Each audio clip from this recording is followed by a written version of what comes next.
Hey everybody, welcome back to the Corner of Bexley. This is Clay. Alongside me is There's here. and sleeping on the couch is Mr. Louis Beans.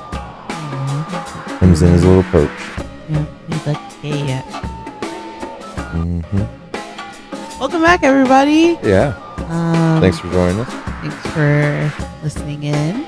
Coming back. Had a little time off. Yep. Took a little vacation. Not real vacation, but vacation from the podcast, so to speak. Right. Happy, I think the last time we talked to everybody, it was May, so happy June, happy summer solstice. Yeah. What was it? Summer just started, right? Yep. Yesterday.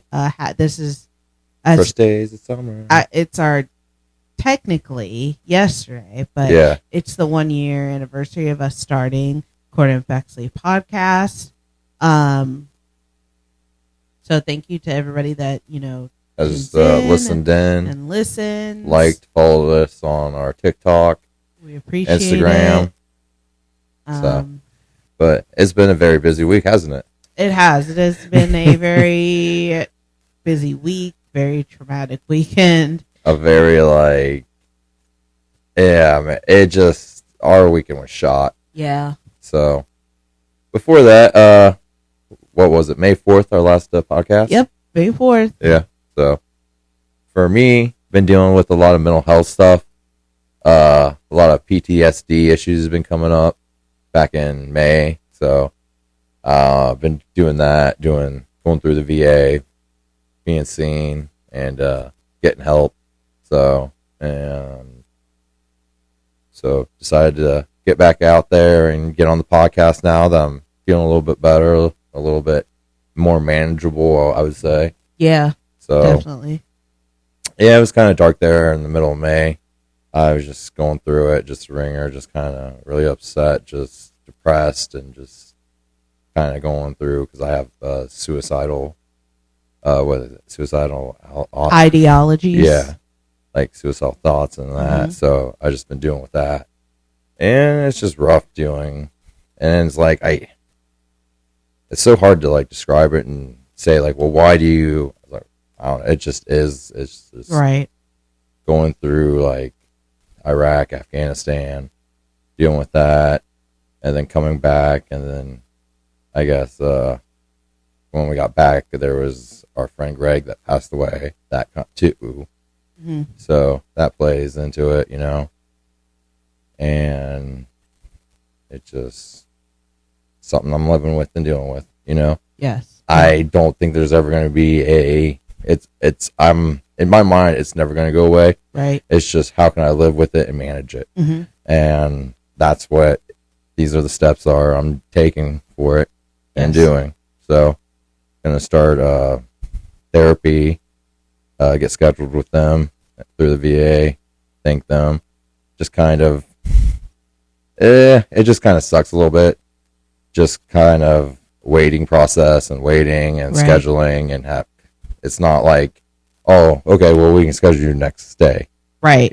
Or next week. It's a few weeks out, but I don't really want to go see someone in Marion.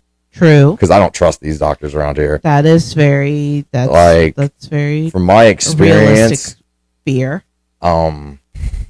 Just bad reputation. Mm-hmm. And I just don't have trust in them. Right.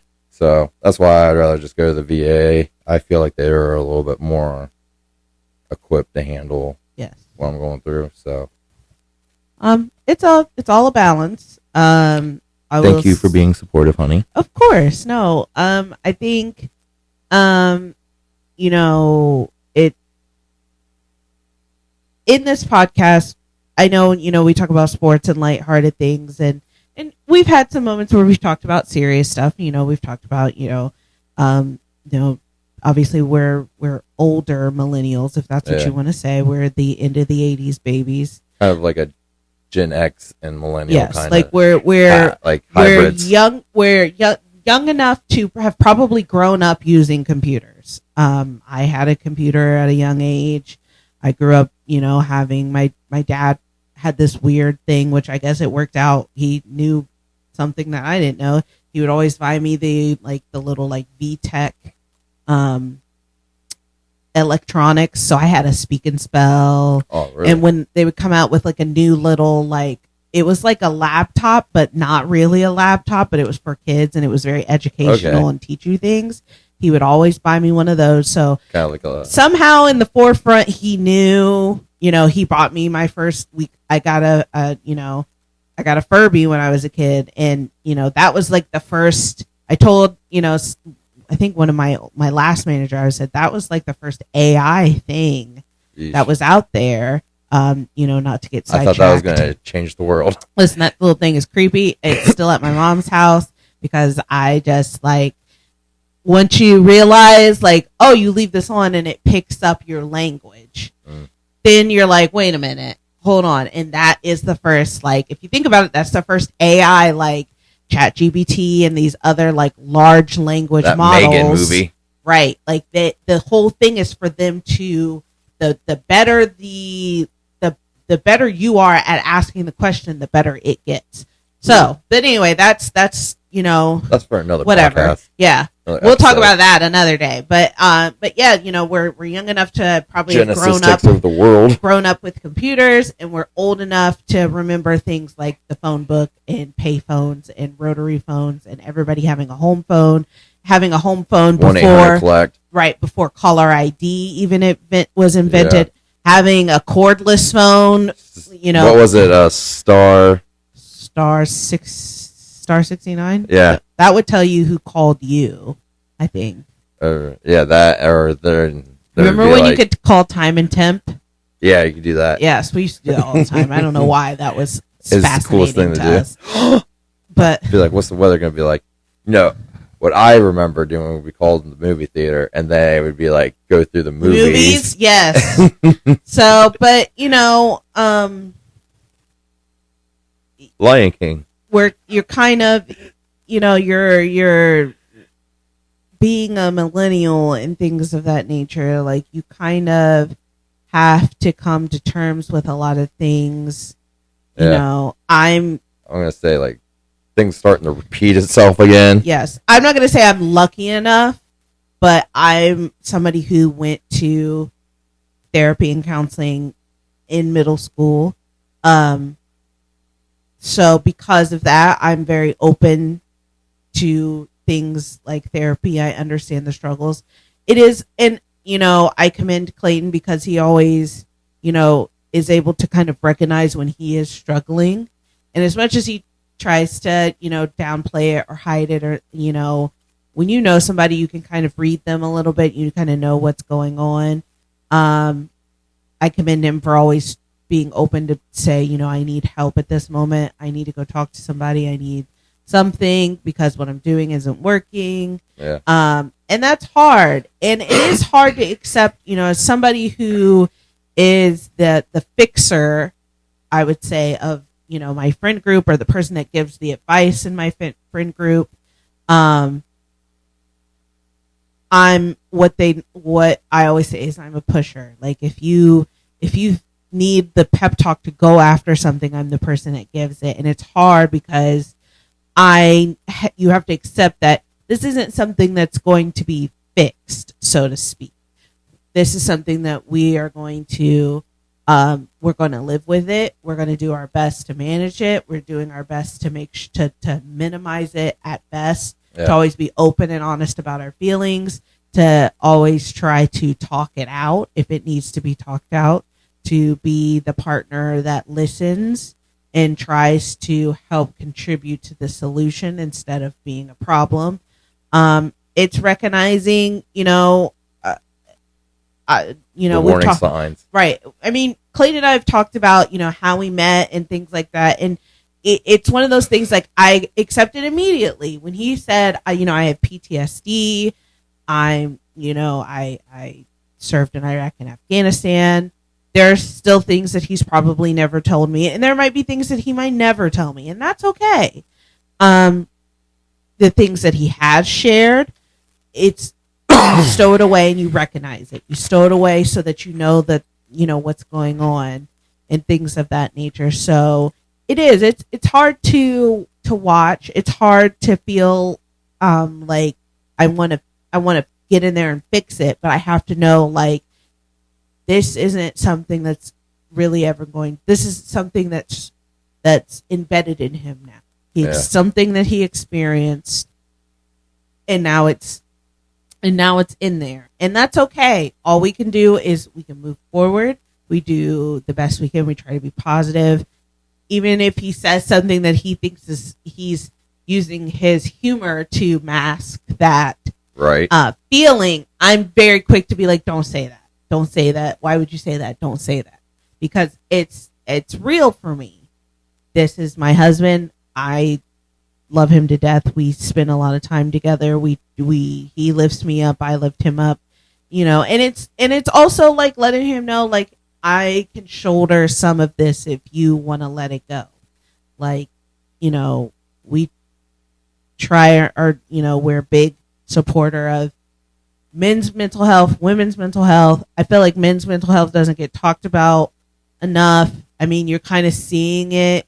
There's been a lot of college football players recently that have unalived themselves. We'll use that language. And it's like, you gotta find your tribe. You gotta find somebody to talk to. You can't, I get like it's weird that I always say it's weird that people will put this, like, you're a man, you're supposed to be strong, you're not supposed to say anything, this, that, and the third. And then when something happens, those same people are looking at you, your friends, or within themselves, and saying, what more could I have done? Well, who knew? This, that, and the third. And they're asking all of these questions, except for the one where it was like, you could have just stopped, and instead of being judgmental or spouting off something that you think that is okay, you could have just stopped and listened. A lot of times that's what is needed, is just a listening ear. So, obviously here at Corner of Bexley, we try to, uplift and be positive and push mental health. And if you need help, and if you are struggling, you should go talk to somebody. Don't let anybody steer you towards not talking to somebody, or let somebody think that you're weak because you want to go and talk to somebody, or because you're trying to get like that stigma, Yes. Because I'm going to say avoidance and alcohol is not the path to go down. Right. Because I went down that path in the beginning, and it's not, I think that's the story of everybody, Yes. Like you look at celebrities, athletes, everybody like that. Right. Something traumatic happens, they start drinking, and it just downhill from there. So, like I said, seek professional help. I mean, and then sometimes you may need to be on a little bit of medication for a little bit to help get you through that moment and that, and then maybe you get off it or whatever, because that was me for a minute. Like, I was on it, got off it, and now I'm currently back on it, and just kind of help me out, Right. But just see how it goes, Yeah, never be afraid to, like, put yourself out there, no matter how other people are feeling about it. And there may be opposition from your family, there may be opposition from your friends. You have to do what's best for you. Yeah, and I think some people may think like, oh, this person I'm telling, this professional, is going to judge me or this or that. You know what I mean? Right. Like, they're going to tell somebody, they're going to tell my business or whatever. And it's, you got to put yourself out there. It's not like that. I mean, in most positive cases, it's not like that. They're going to help you. They're going to recommend different types of therapy. Sometimes it's talk therapy. Sometimes it's writing therapy. Right. They even had like this visual light therapy or whatever. Mm-hmm. So, it just depends, and see what works for you. Right. So also go, to piggyback on that, go into it with an open mind. I've had people ask me before, like, do you really think therapy or counseling or whatever, like, helped you? And I always say I went to it. I was young. I mean, I was a 7th grader. I went into it with an open mind. I went into it thinking like, okay, like if somebody else is suggesting this to, then maybe this is a good thing. If you go in it closed off, then you're not going to see anything come to fruition. You're going to feel like this isn't working. Also, don't take everything as a personal attack too. There might be something that somebody says in therapy, or your therapist might say something, and it might feel like you're attacking me personally. When really that's not what it is. It's supposed to be about self-reflection in some way, shape, or form. Yeah, and sometimes it's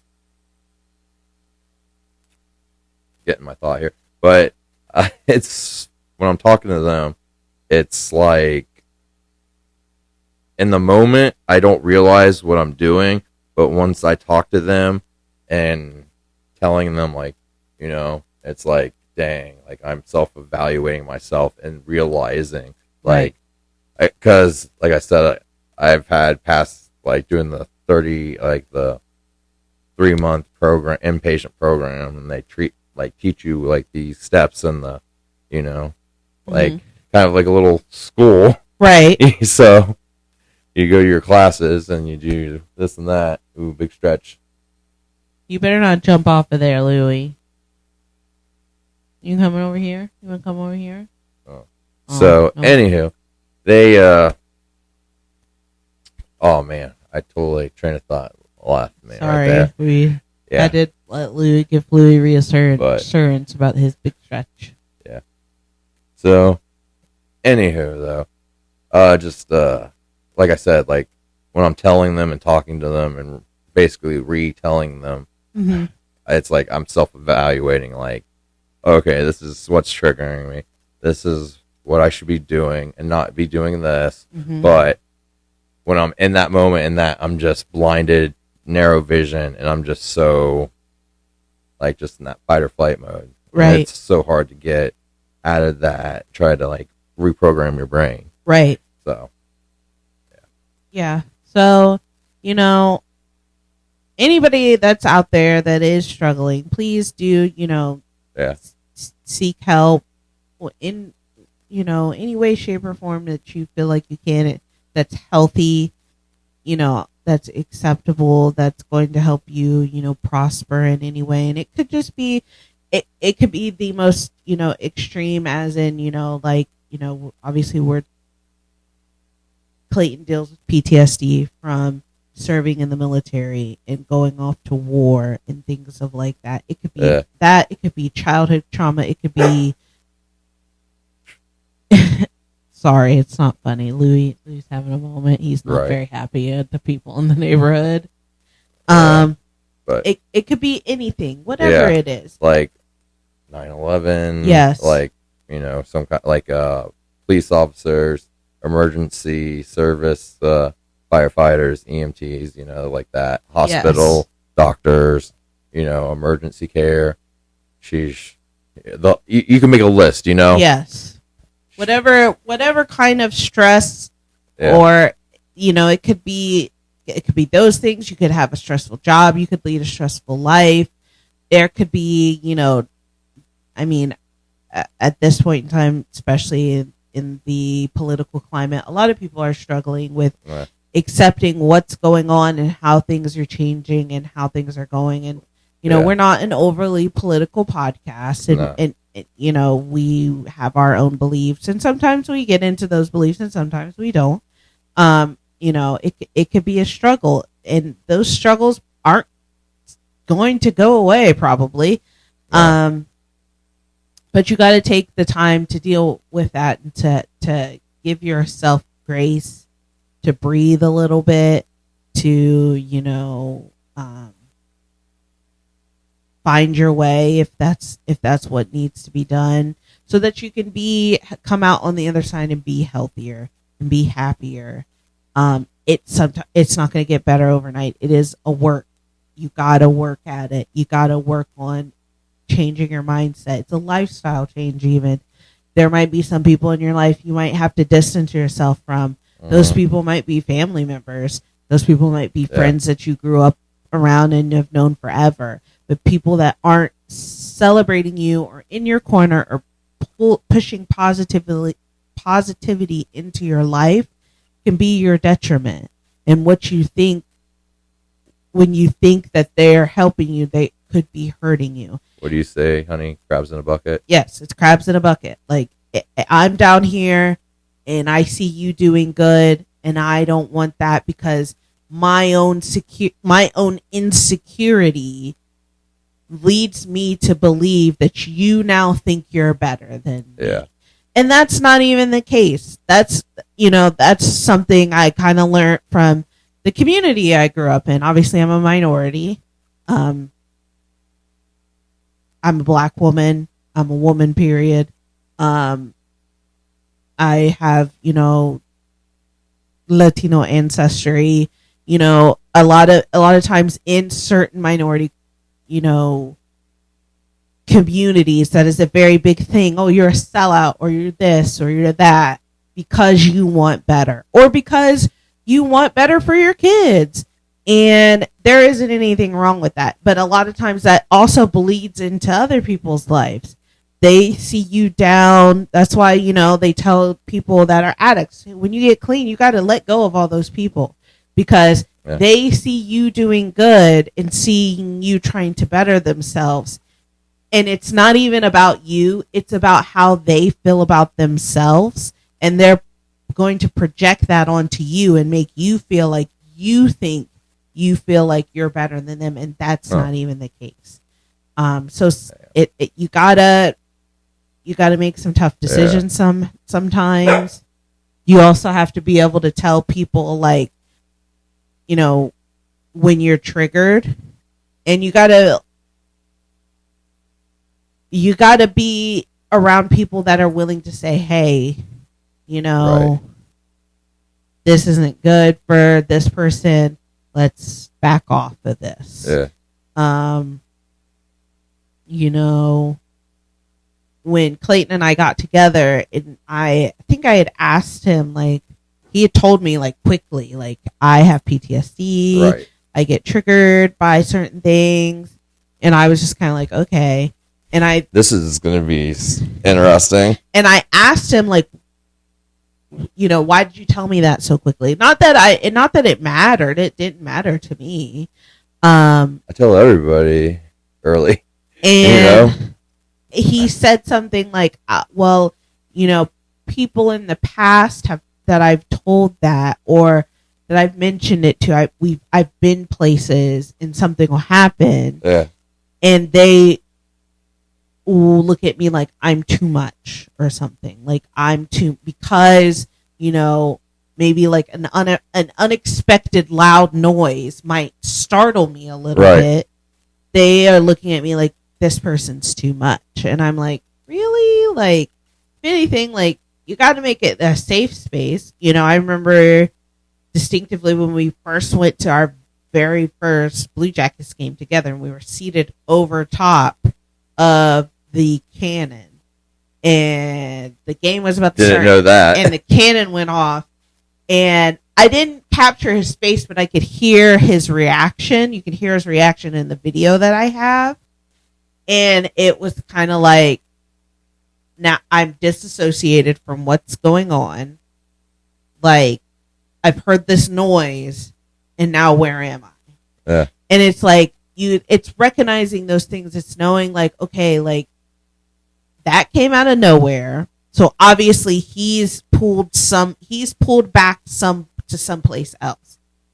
And it's letting you know, like, hey, are you okay? Grabbing his hand, kind of like letting him know, like, we're here. Grounding, Yeah, like, it kind of, like, it upset me that, like, somebody would say, like, oh, that's too much. This person is too much because they're experiencing something that triggers them. Um, So it is what it is in that department. So I hit a home run with, and I'm happy. yeah. So Fake bitches. Kidding. so yeah, with everything going on, it's just like with the whole Iran thing, or shoot, I think it's Iran. Iran. Iran. Yeah, I learned that the other day. Yeah. They're like it's Iran. Yeah. I was like, okay, I'm gonna try to do better. Don't want to sound dumb. Yes. Have that Appalachian accent, Right. Yeesh. So, but with that, everything going on and that, it just has me kind of like nervous and upset or just like fearful because you don't want to see like what's going on, like with me, happen to other people. Yes. Yes. And it'd probably be worse. Yes. Like, and way worse. And honestly, not to cut you off, but honestly, I feel like everybody talks about the recruitment numbers in the military and how low they are, and it's like it's because all of those people that I don't want to say rushed off to war, but all of those young men and women who were us, living post 9/11, watching it full like wall to wall coverage at our schools, then got to high school and said, "Oh, I'm going to do this." Mm-hmm. Went off to war.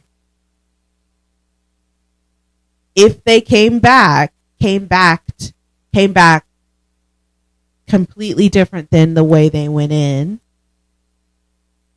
And then you have those people having kids and their kids looking at them like, right. Where a lot of times, you talk about like generational military members. My uncle and my aunt met in the Navy. Their son is currently in the Navy. He met his wife in the Navy. Like, so you get those generational, like, oh, like I saw like my dad or my mom or something of that nature be in the military. So now I want to do it. Yeah. And now it's worked in the opposite direction where they've seen, their parent come home, or these people are now their parents, and they see them having to go to, VA appointments and having to, fight for their benefits or things of that nature.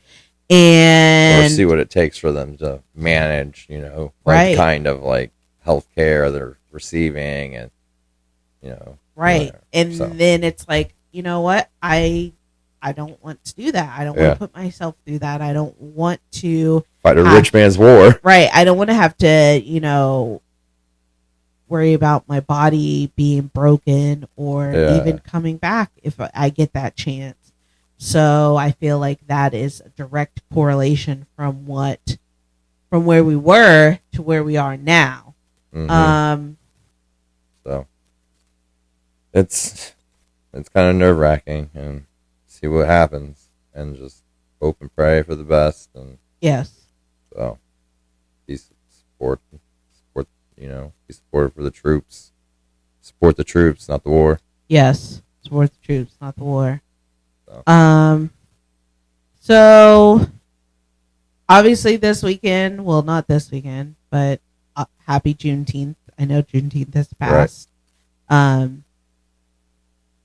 It was supposed to be a nice long weekend, a nice relaxing weekend.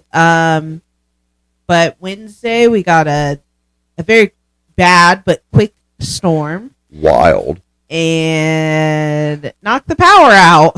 Knocked the power out, knocked the tree branch down. Yes. Oh, it was scary. Because I was like, that was my biggest fear, was that tree branch coming in on the house. Yes. And luckily it missed Like those winds kicked up, it felt like It was so like fast. like a twister was coming through because it just and everything was flying, leaves, branches. So it was so quick. So we spent Wednesday night, Thursday, Friday, and most of Saturday. So it was like what after it was like 7. No, it was like 6. It was close to 6 when power came back on. So basically, we spent pretty much like 3 days. Yeah. With no electricity. Went out, got a generator. Yep, went out and bought a generator to at least be able to charge our phones just in case something happened with either of our families or anything else. We could watch. We hooked it up to the TV downstairs, and we pretty much just stayed downstairs. Yeah, had the Wi-Fi hooked up. Did some online gaming. Yeah. So it was. It was like being in Afghanistan without like dealing with the IEDs and firefights, kind of like that kind of ID, but like the living of no power, using a generator, right? Only using so much, using a poop bucket, right? So. It was it sucked. It sucked so bad. But it definitely I will say it put things into perspective. Like we need to be more prepared, have more of a plan. Mm-hmm. Just in case there are, other, events like that. Yeah, like say, we lose power in the middle of winter or something like that. Oh man.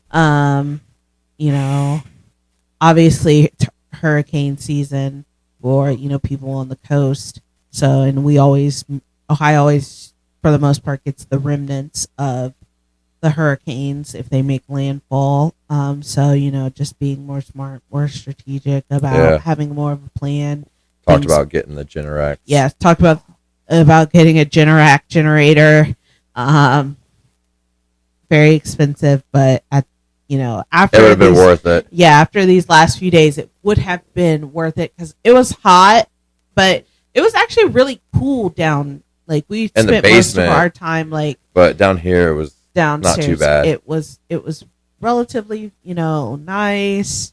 Opened up the windows. Yeah, we opened up Definitely the windows felt upstairs. like childhood memories. Yes. Of not having AC and having the windows and having the fan run. So man. Yeah, fun times. Yeah. Oh, and then we had to cut up the logs. Yes, we have huge tree limbs now. Yeah, because we have that huge oak tree on the corner next to our house. So we're definitely looking to get that chopped down. Yes, that. And then we have a few, I don't know what those trees, are those pine trees? I think they are pine, or some type of pine. I would like to get those taken out and then level out the backyard area just so we have more space to put in a patio. Be a nice little a bar. Yeah. We could even I don't know, we could even build up and build an awning. I don't know, something if we want to, make it shady. It would be nice, no offense to the people that lived here before. Obviously the house is beautiful then. It's still beautiful. It attracted us. So I mean it just when you start looking at the practicalities of things, you're like, maybe not. Right. Maybe not. So well, I think we could build a deck out there. Yeah, build a deck. Throw a bunch of stone out there. Yeah. And then just have a deck come off that concrete. Yeah, that would be nice. And then we could sit outside more often. Yeah. Grill out there. Yeah. Have more space. Maybe put the fire pit over there. Yeah, that would be nice. Yeah, we got ideas. Place to grow. Yeah. Maybe, that could be something we work on during the winter time or into the fall. That way, we have a little more, it's not as hot. We have a little more time to work. Because right now it's hot. Or it could be outside. a springtime. Yeah. So give us some time to get some. Yeah. Prep for it. So So that was our weekend, obviously. Yeah. I know the last time we talked, so we did make a podcast in between this podcast and our last podcast. But it's a secret podcast. But we never posted it because Clayton ended up having to take Louis outside because he had to go potty and he was not about to let us do the podcast. Yeah. So things that we did, but in between that we did talk about on the other podcast, but we'll talk about now. We went to in May. We went to the Sonic Temple Festival. Right. It was Clayton's first time. It was my eighth or ninth time, something like that. Yeah, it was a good time. Kind of wild with the thing that went down or whatever at that. The guar. Yeah, that was wild. Yeah, somebody contacted us and needed us to send some video because I guess apparently somebody got groped. Yeah, we weren't sure what happened. All I remember a little scuffle in front of us, and I was all nervous because I was like, "Oh man, I gotta get my wife out of here. I'm gonna have to." Right. Like, we gotta go, honey. I just thought like people were like, pushing and shoving. Like obviously it was Sunday, so we're 4 days into the festival, and by day 4, usually people are agitated. It's hot. They've been there maybe all weekend. Raged. A lot of people are sunburnt. Not me, obviously. Oh, a lot of lobsters I seen. Yes, a lot of people are sunburnt. I assume that just that on breeds the ground laying there. Irritation. I've never been sunburnt because I use sunscreen, even though I am brown year round. It's very important that you protect your skin no matter what shade you are, because you can still get skin cancer if you are brown. So, all of that being said, I thought it was because people were like pushing and shoving. As somebody that's been to, like that, they were just drunk. Yeah, as somebody's been to the festivals a lot, which we'll talk about later because I do have it written down. We watched the Astro World documentary. Oh, that was a good one. You'd think like, oh, okay, like these people have been here. It's Sunday. This is day 4. They're hot. They're drunk. They're irritated. Whatever the case may be. Hungover. But I guess there was a minor, like crowd surfing or something. I don't know if she was crowd surfing. I thought she was just standing there, and I think that could have been it too. And I think this guy, like, I don't know if he reached around and copped a feel or what he did, and then, but like, the next thing you know, like, it was on and popping. No fists, no actual fighting, mostly just shoving. And then like the people just like shame that dude walking them back, right? So and the dude was probably like what, maybe 40s, 50s. Yeah, he was an older man. Yeah, definitely. Like I said, this is my 8 or 9 time. I always count Louder Than Life in with my Sonic Temple / Rock on the Range stuff, just because it's easier to just count it in there. But it is a completely different festival. But it's under the same same location. The same producing umbrella as Sonic Temple and stuff like that. So I don't know. I guess I thought it was okay. I did notice like everybody had been talking about the parking. That was a big thing. They were talking about like, a lot of people prepay for parking so that you don't have to pay at the gate.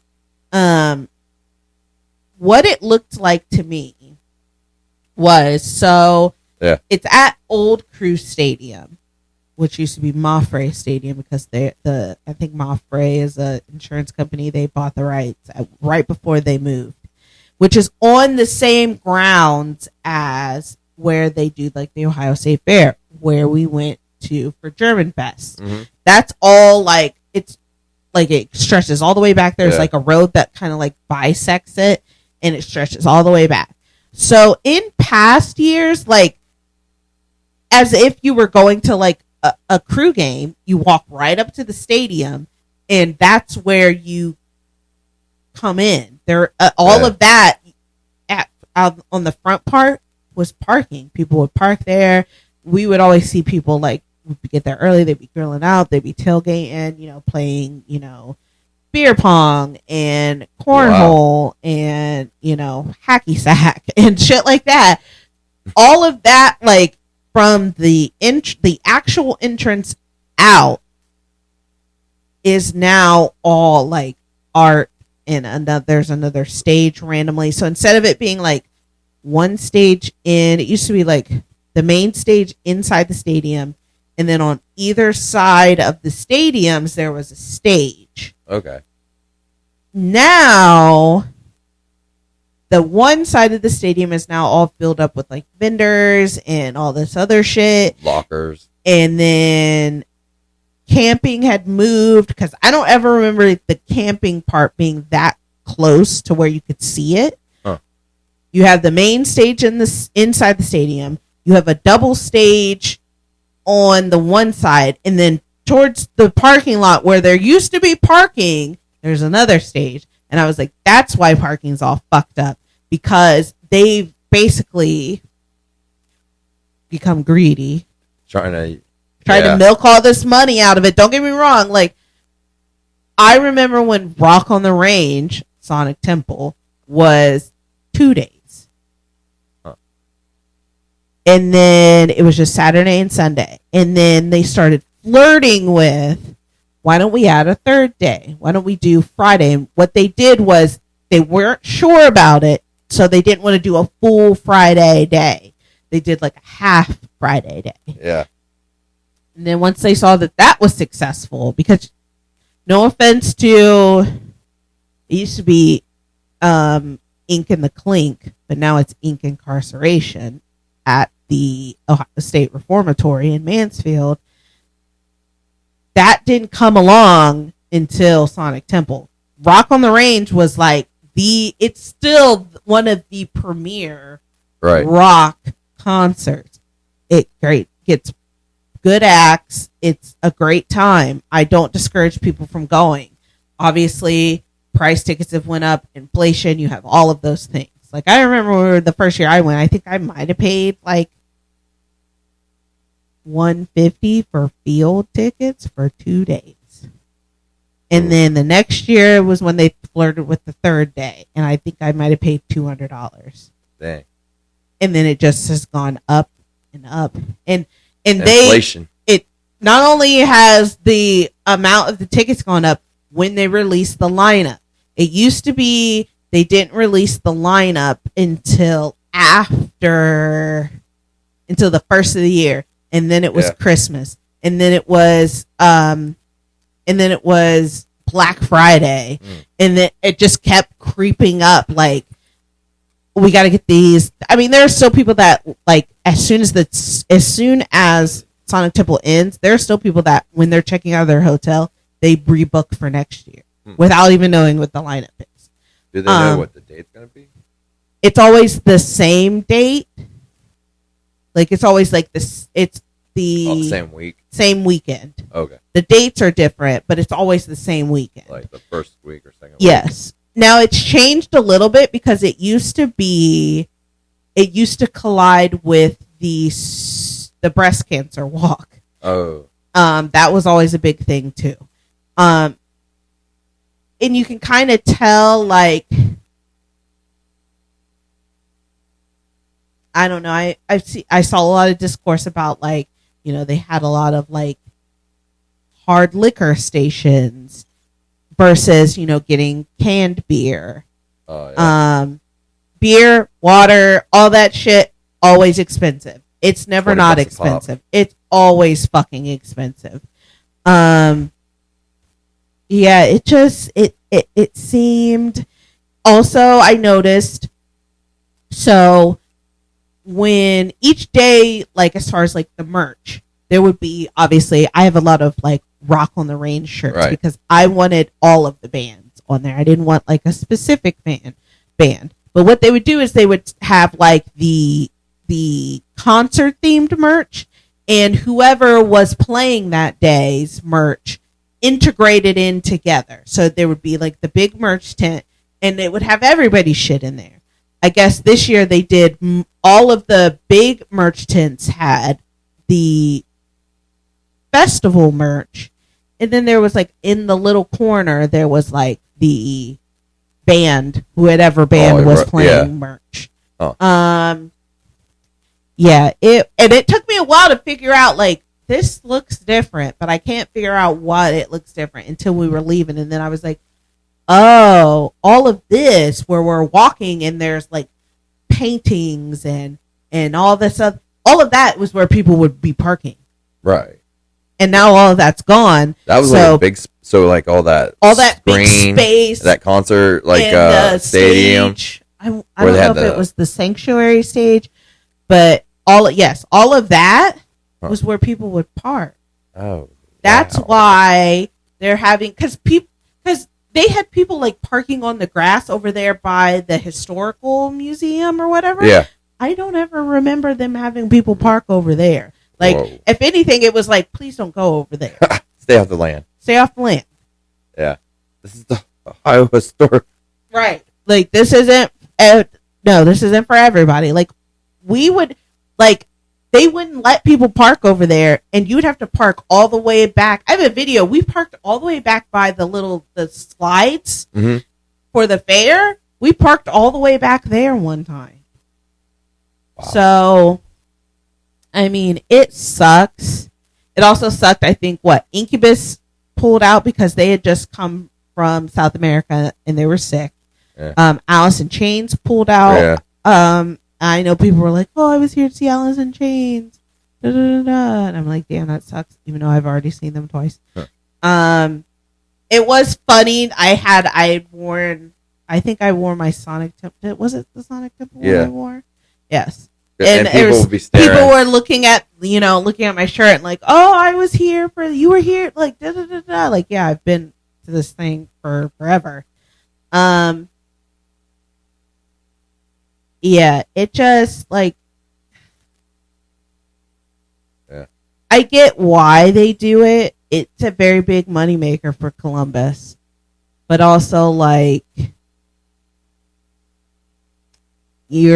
capitalism. Yeah, it's getting ridiculous a little. How much can we milk it? Right. And it's, like, obnoxious. Yes. And that's the thing, like, I think people are not happy about, like, especially like what I would say is like OGs of the concert, like going to the concerts and stuff like that. Yes, they're not okay with like having to spend all of this money. I mean, I bought tickets for one day, field tickets, because I refused to sit in the stadium. And they were like $400. Not gonna lie, I kind of want to go next year. I mean, my thing is good. Always, if the lineup is worth Red Hot Chili Peppers, I'll go. If it's not, and I like that, like, you can do, they had it where you could do 1 day tickets. Sweet. They had where you could do two, like, you pick a day, 2 days and go, so you could do like Thursday and Sunday. Oh, mix and match. Yeah, like they had them like where you could mix and match them. That's fine too. But it's just like, if it's not worth it, then I'm not paying money to, like, I remember one year we didn't go because I think Kid Rock was a headliner. This was before, Kid Rock forgot that he was from Detroit and that he's a rich kid from Detroit, if that, and that he broke into the scene doing that rock rap new metal shit, and now all of a sudden thinks he's from Alabama when he's from so far north he might as well be Canadian. But he had come out and said, I don't like that, like Ticketmaster or the producers of my shows charge so much for tickets. So this is what I'm going to do. I want my ticket. I've made a lot of money. I'm a millionaire. Also, he didn't come in with the fact that he grew up pretty privileged. We're not talking about this. I think Kid Rock crafted his image like he grew up the same way Eminem did. And that shit is a bold-faced lie. Opposites. Completely opposite. His name is Clarence. Right. And Clarence has both his parents. Clarence went to a really nice school. Right. So he basically was like, I've made a bunch of money. I don't think these ticket prices should be this expensive. So his ticket prices for his own concerts are super cheap. Why am I going to pay hundreds of dollars to see Kid Rock. Yeah. For what? For why? When I don't even really like any of his songs. So we didn't After go the that first two year. albums, Yeah. So I was kind of like, We didn't go that year. There was another year that we didn't go. Didn't go last year. We didn't go obviously the COVID year, everything got canceled, but Red Hot Chili Peppers were supposed to be there.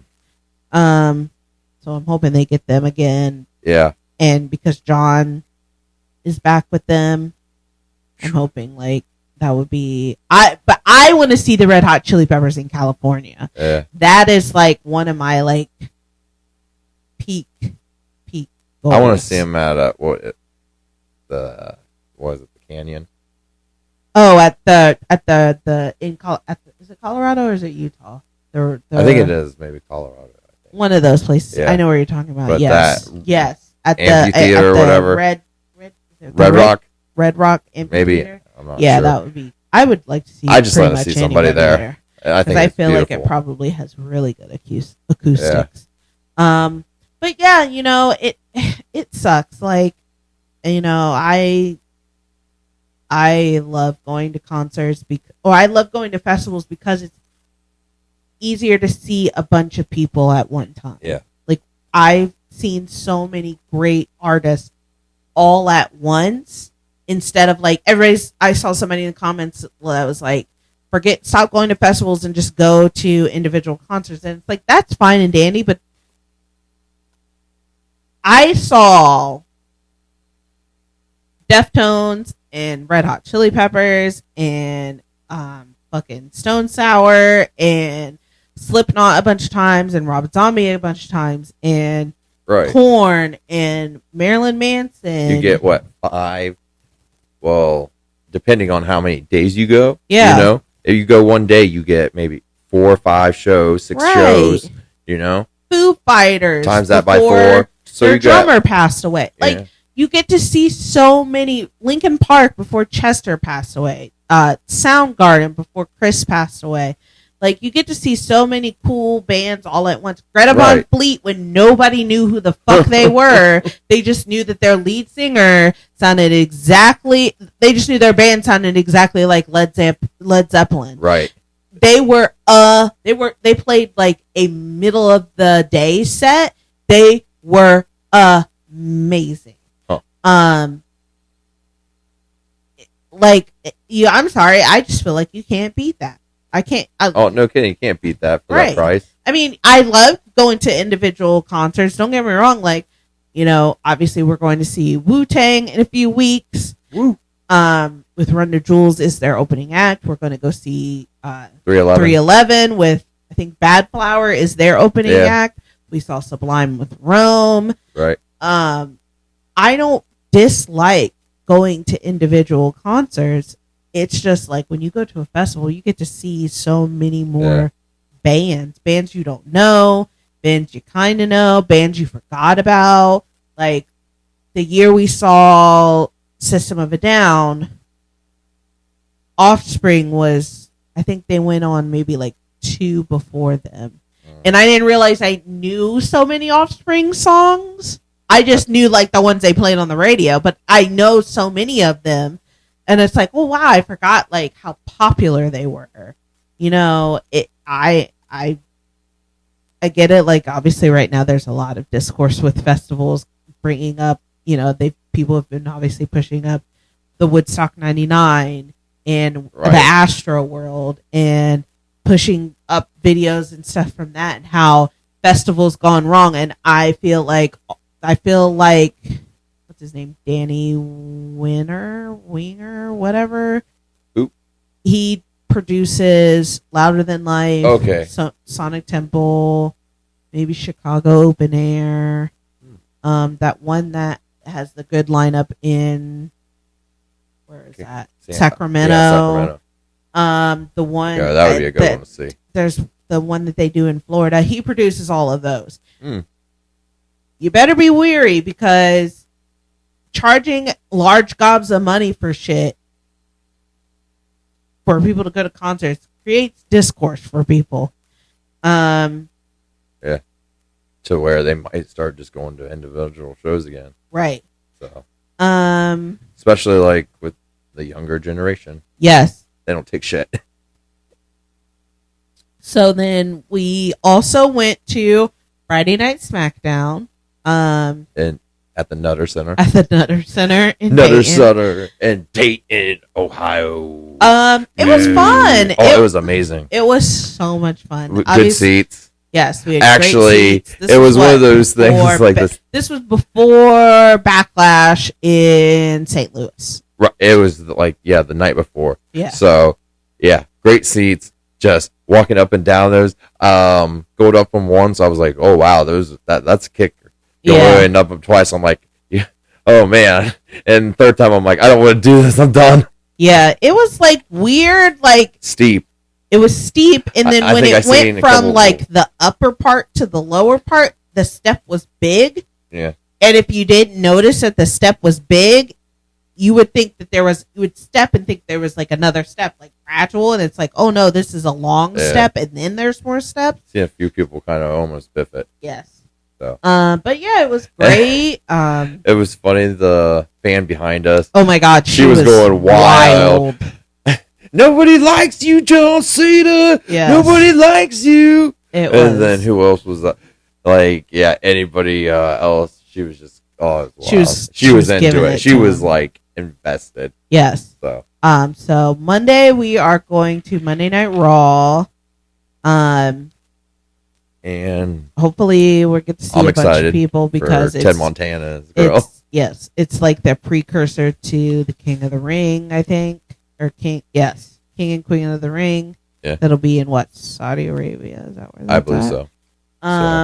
So, hopefully it's a good time. We're looking forward to that. So things that we missed. Tush push. Yeah. Keeping the tush push. Keeping it. Staying. You can't bring it down. You gotta. But I seen one of the teams like invested in trying to stop it. I can't remember where he went, but he was like a big guy from Florida maybe. It was like 400 pounds, and they're like, oh, he's the guy. Like, fuck that, nobody's it. So I know all of the opponents that the Eagles will face in the 2025-2026 season. Yeah. They voted to ban it, except for the Detroit Lions. Dan Campbell was like, fuck that. Yeah.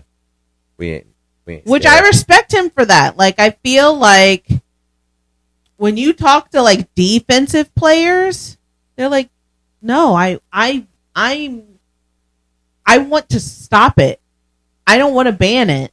Mm-hmm. I want to be able to stop them from doing it. Or do it myself. Yes. And it's like, why isn't anybody trying to do that? So also, I know Jason Kelsey showed up to the meetings because somebody had either anonymous reporter or anonymous NFL insider or whatever had basically said Jason retired because he got hurt doing the tush push. And Jason was like, that's bullshit. That's not why I retired. I'm not hurt. Never have I been hurt doing the tush push. Please stop spreading lies. And that's why he basically showed up to tell them. Like, well, that's good on him. And it's like, once again, if you're willing to come out and say some shit like that, put your name on it. No kidding. You seem to be standing 10 toes down on it. Put your name on it. Say, I, blah, blah, blah. No, Jason got hurt doing da-da-da-da-da. Yeah. Or that's all they'll look for a medical CT, head trauma, something like that. And then that'll get it banned. But until then, we'll see what happens. I know I saw recently Jason came out and said, like, I probably have CTE. Ooh. I'm just curious about like CTE and rugby players. Yeah. But they don't wear helmets. They do head-on collisions. But they do the scrum thing. That's true. So I don't know. I don't know. But that doesn't seem like a head-on collision, though. I don't know. I don't know. It's been a minute since I watched a rugby game, so yeah. But it seems like it. But collisions would happen. To be honest, like hearing Jason say that, I'm not going to say, of course, he would. I mean, we're talking about somebody that he's played football since he was how old? I don't know. At least what? maybe like 10. Yeah. Like he Pee-wee. also played hockey when he was younger. Oh, didn't he do lacrosse too? I don't think they did lacrosse, Okay. but I know they did hockey. So it's I'm not going to say it's certain, but I would say it's fairly certain to say if you're of a certain age and you played like Pop Warner, or as we call it in Mary midget football. Yeah, that Pee-wee football, right. J-high football, high school football. Before they put the implication in, like, you couldn't tackle. I seen my 7th grade year. Mm-hmm. So in 7th grade, for the last game, they ended up taking like some of the 7th graders and dressed us for for the 8th grade game. Yeah. And because some of the players either were ineligible or whatever reason that they lost players, so they brought us up. Right. And one of the things that happened was we had a backup quarterback, the 7th grader. Well, he was like our starting quarterback. Yeah. So he was the 8th grade backup, got in because their quarterback went down, got hurt. Everyone was getting hit. And it was like this. And Head. this dude from Ottawa just broke through the line and just boom, face to face. And they recorded it, like someone recorded it and showed it. And it was just boom, and he was just out. They squatted him, concussion. Jesus. Yeah. And it's like he was in 7th grade, so he would have been 13, yeah. 12 years old. So my thing is, if you've been playing football for that long, and I don't remember when they implemented the rule, like if you're this young or if you play before this time, no tackle. Yeah. Because midget football was tackle. Right. So it's probably safe to say if you've been playing since,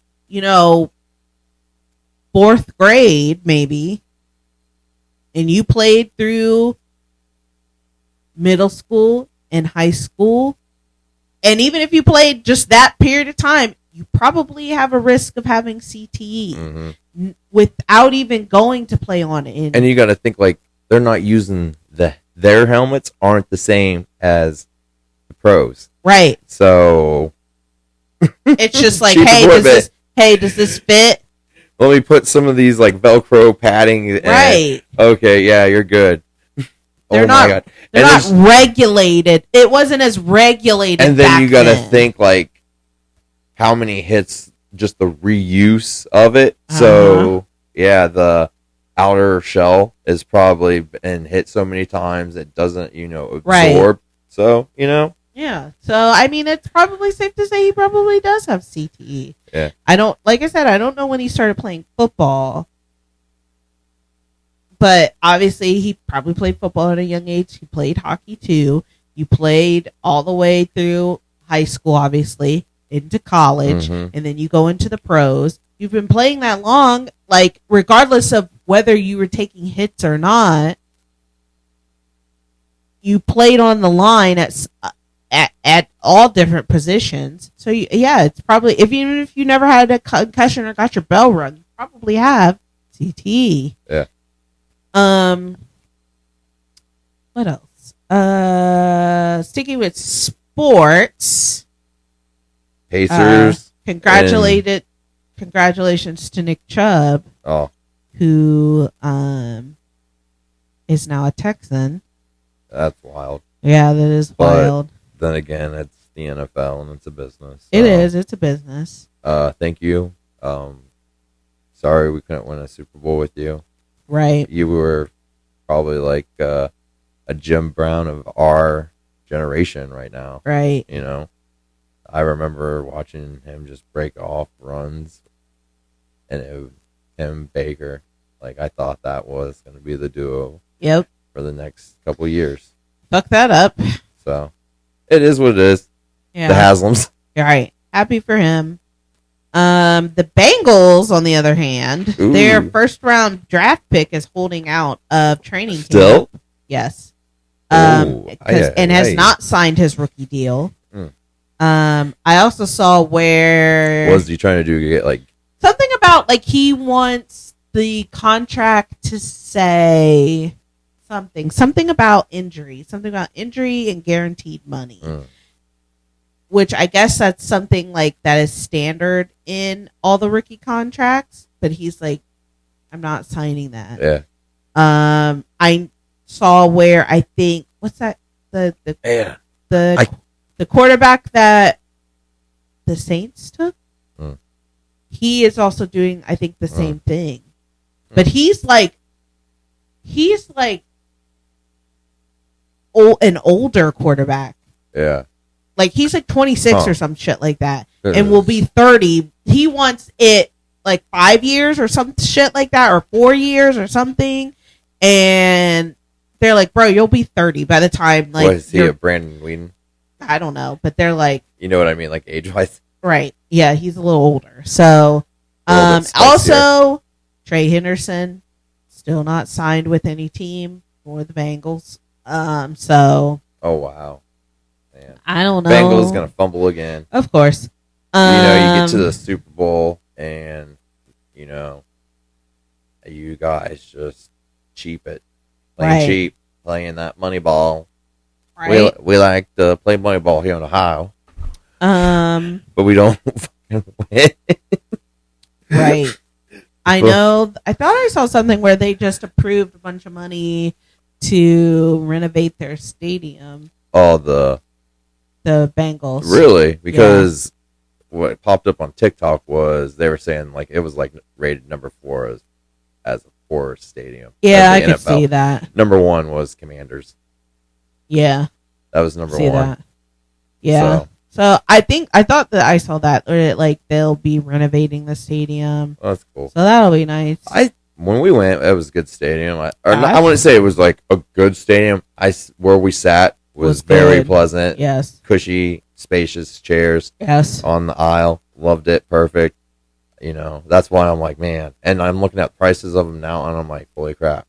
Yeah, I don't know It's how we wild. That was wild. Because they were losing. You have a bad season, ticket prices drop. Right. Oh yeah, wasn't Joe hurt too that year? Yeah, he didn't. He The was backup was in. Yeah. Because we were like, oh, there he is on the sideline. Yeah. So, man. Aaron Rodgers finally signed with the Steelers. holy cow. But, Who cares? figured, he would wait this long so he didn't have to do. Not only that, nobody else wanted him. So, my prediction, Mike Tomlin, Aaron gone after the season. Probably. So, they're tied together. Sucks. But, I mean, Bound in blood. I feel like Tomlin is a good coach. Yeah. He could go anywhere. And then he'll go to the Bears or somewhere else. I feel like anybody would be happy to have him. I mean, he got a Super Bowl. He's never had a losing season. Was he a defensive or offensive coach? Yeah. I think he was a defensive coach. Okay. I was would just have curious. to look though. I don't know for certain. Because I was just figure he would probably go to like be a coordinator then. So. I could see somebody taking him as a head coach. Yeah, if he wanted. I don't know. That too, he could be. I mean, I definitely see him as a head coach. Right. But sometimes, you just want to just like take it easy and just do something simple, not have that head coach responsibility for a minute. Right. So. It looks like he's done mostly defense. Okay. But at one point in time, what school is this? Oh, Virginia Military Institute. Ooh. Oh. He was a wide receivers coach. And then he was a wide receivers coach also at Arkansas State. And then at some point at Arkansas State, they switched him to defensive back. Okay. And then he was a defensive back coach at Cincinnati. Oh. I didn't know that. So, he has 2 Super Bowls. Oh, He has wow. one as a head coach and one as an assistant coach. Oh, was he there? Tampa Bay. Okay. Tampa Bay? Oh. Tampa wow. Bay versus Oakland. Oh, wow. Damn, that was forever ago. Yeah. Jerry Rice, right? Yep. Dang. Randy Moss no, I think that was after. Yeah. No, it was before Randy Moss went to the Raiders. So, but yeah, it was like, man, I forget the quarterback because the quarterback was like, who's this guy, Glennon or something? For who? The Raiders. Um. When they made that run, because it was like, dang.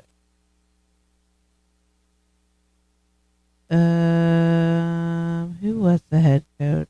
Rich Gannon? The quarterback? Yeah. Yeah.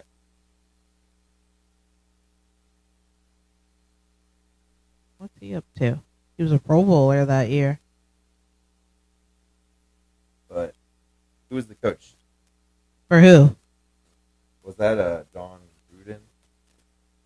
John Gruden was the Tampa Bay coach. Oh yeah, 'cause then they traded. The Raiders traded before. The Raiders traded, right? They fired him. They fired him before that, Oh, like a few years before that. I thought. okay.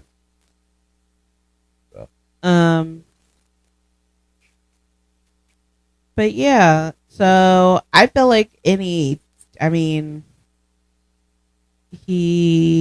is, let's see, head coaching. He has the most non-losing seasons So to begin his coaching career at 18. he's Regular season, he's 183 and 107 and 2, which is obviously over 500. Oh wow. But it's that postseason record. Yeah. Postseason, he's 8-11, which isn't terrible, but You lose the big ones, right. or you don't get to the show. So because he put they would just. I remember that one year they were like 11-0 or something. Yep. And then just snowballed. And then let's see what else we got. I'd like to go to that. Oh, I don't know what the stadium's called now, but to see a Steeler game there, that'd be nice. Go to Pittsburgh. I don't know what it's called either. I still just call it Heinz Field which is bad because when we were looking at going, I think for Christmas last year, was it last year? Yeah, maybe. I couldn't find the fucking stadium because I didn't know what the name of the stadium was. I was like, it's not called Heinz Field anymore. Why can't I find it? And then it's like something that starts with an A, and I was like, I don't know who this is. They're the ketchup people. The ketchup people own it. So, changing it. As Clayton mentioned, we Game 7 tonight. Yep. Pacers, Oklahoma City Thunder, two small market teams. We'll see who wins. My money's on the Pacers. Lord, that would be some shit. So I'm trying to turn this 50 cents into a nice $1. I was gonna say $200 because I threw some parlays in there.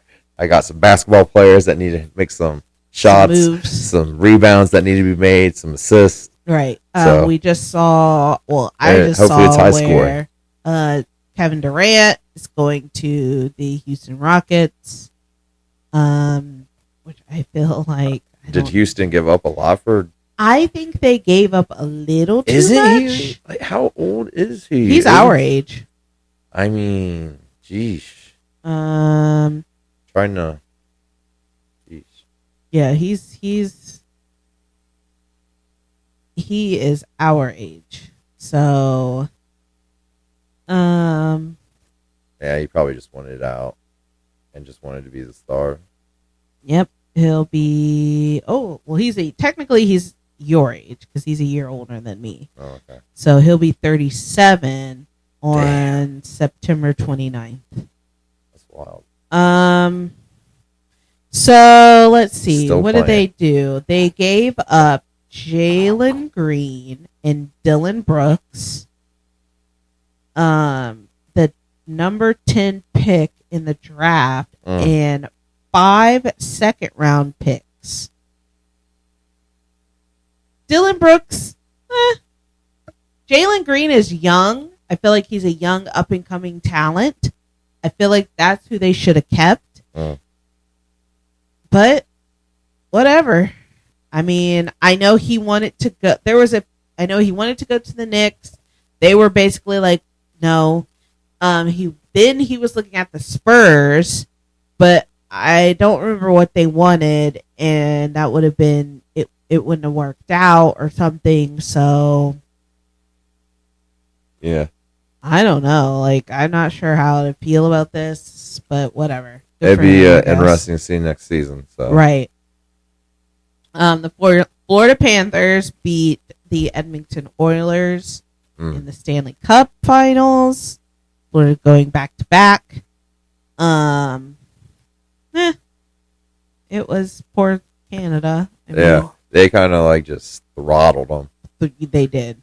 Like, I was like, damn, I didn't know they were that good. I was like, wow, they just come on. So they brought it. Congratulations. Yep. Hope you guys have fun at your victory parade. Be safe. Right. So be safe. watch out for the incoming brewskis. Yeah. So I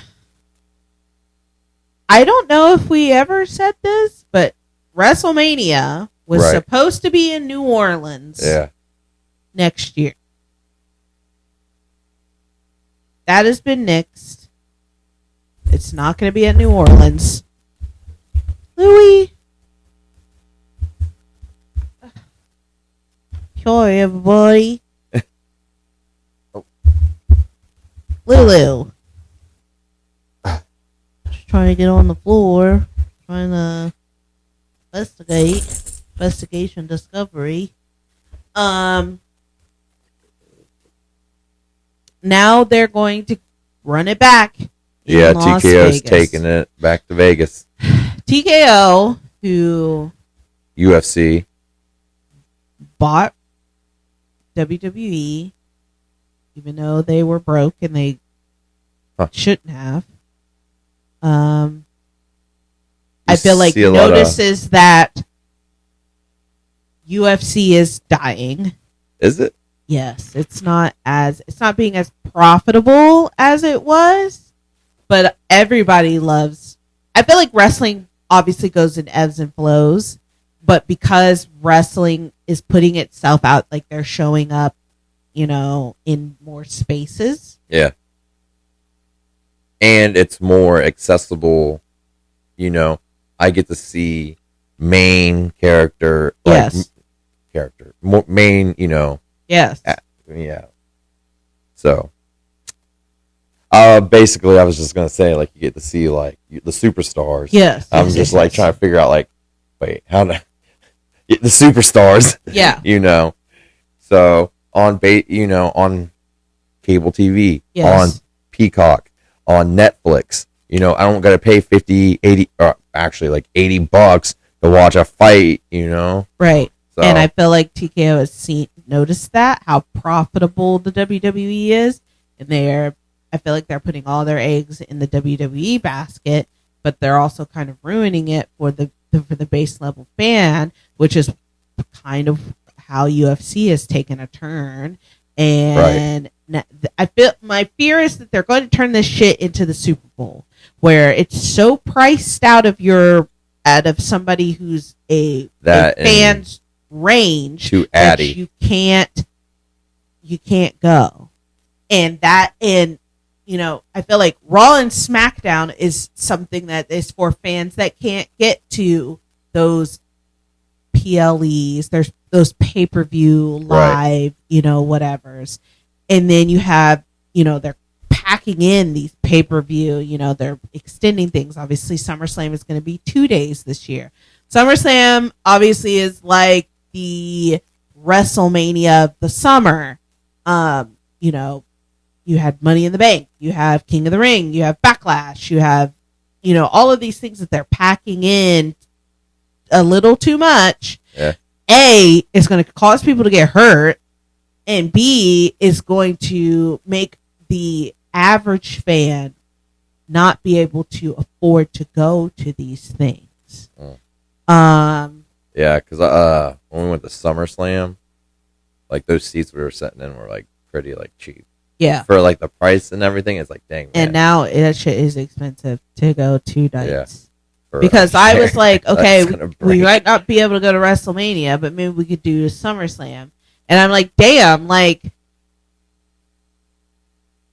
also they're having it at MetLife. And I feel like looking at the map, MetLife isn't as accessible as I thought it would be. So it kind of, it is what it is. But yeah, I don't know. We're going back to Vegas. Okay. It would be nice if it was on like the East Coast, a little bit more accessible. Right. is what it is, you know. What are you Everybody doing, loves Boo-boo? Vegas. Louie, Plus, what are they you probably doing? need the help. yeah, get down. He's like, Are you "There's getting something up right here? Or, that's my foot. Come in, Louie. Also, our truth got let go. Yeah. It came back as Ron Killings. That I didn't see coming. I thought he was gone. And Everybody keeps saying like, "Oh, it was a work. It was a work." I don't think it was. I think they actually like. We're not going to pay you this much Yeah, money. TKO realized that their company was losing money, and they were like, "How much are we paying these WWE people?" Yeah, because they cut like a lot of other stars, you know. Yes, and I feel like when they cut R-Truth, and people were similar to the whole like when The Rock came in and was like, "Oh, me and Roman are gonna fight each other," and people were like, "No, that's not how this works. The person who won fucking the Royal Rumble is the one that gets to pick who they get to fight. Yeah. Just because you and your cousin got beef, y'all can handle that at your local fucking family reunion." Mm-hmm. Take that to the supermarket. I think similarly, people were like, "Yo," and as much as I think the WWE and Triple H like to act like they don't listen, he was listening, and with all the you had the discourse of them not going to New Orleans, going to Vegas again, people talking about the price of everything, people talking about TKO is broke, people basically talking about how this shit is ridiculous and that they're not going to be doing this, that, and the third, and blah, blah, blah, blah, blah. And Triple H, I feel like, had a little bit of a panic and was like, bring him back. I don't care what you guys want to do. Right. Bring him back.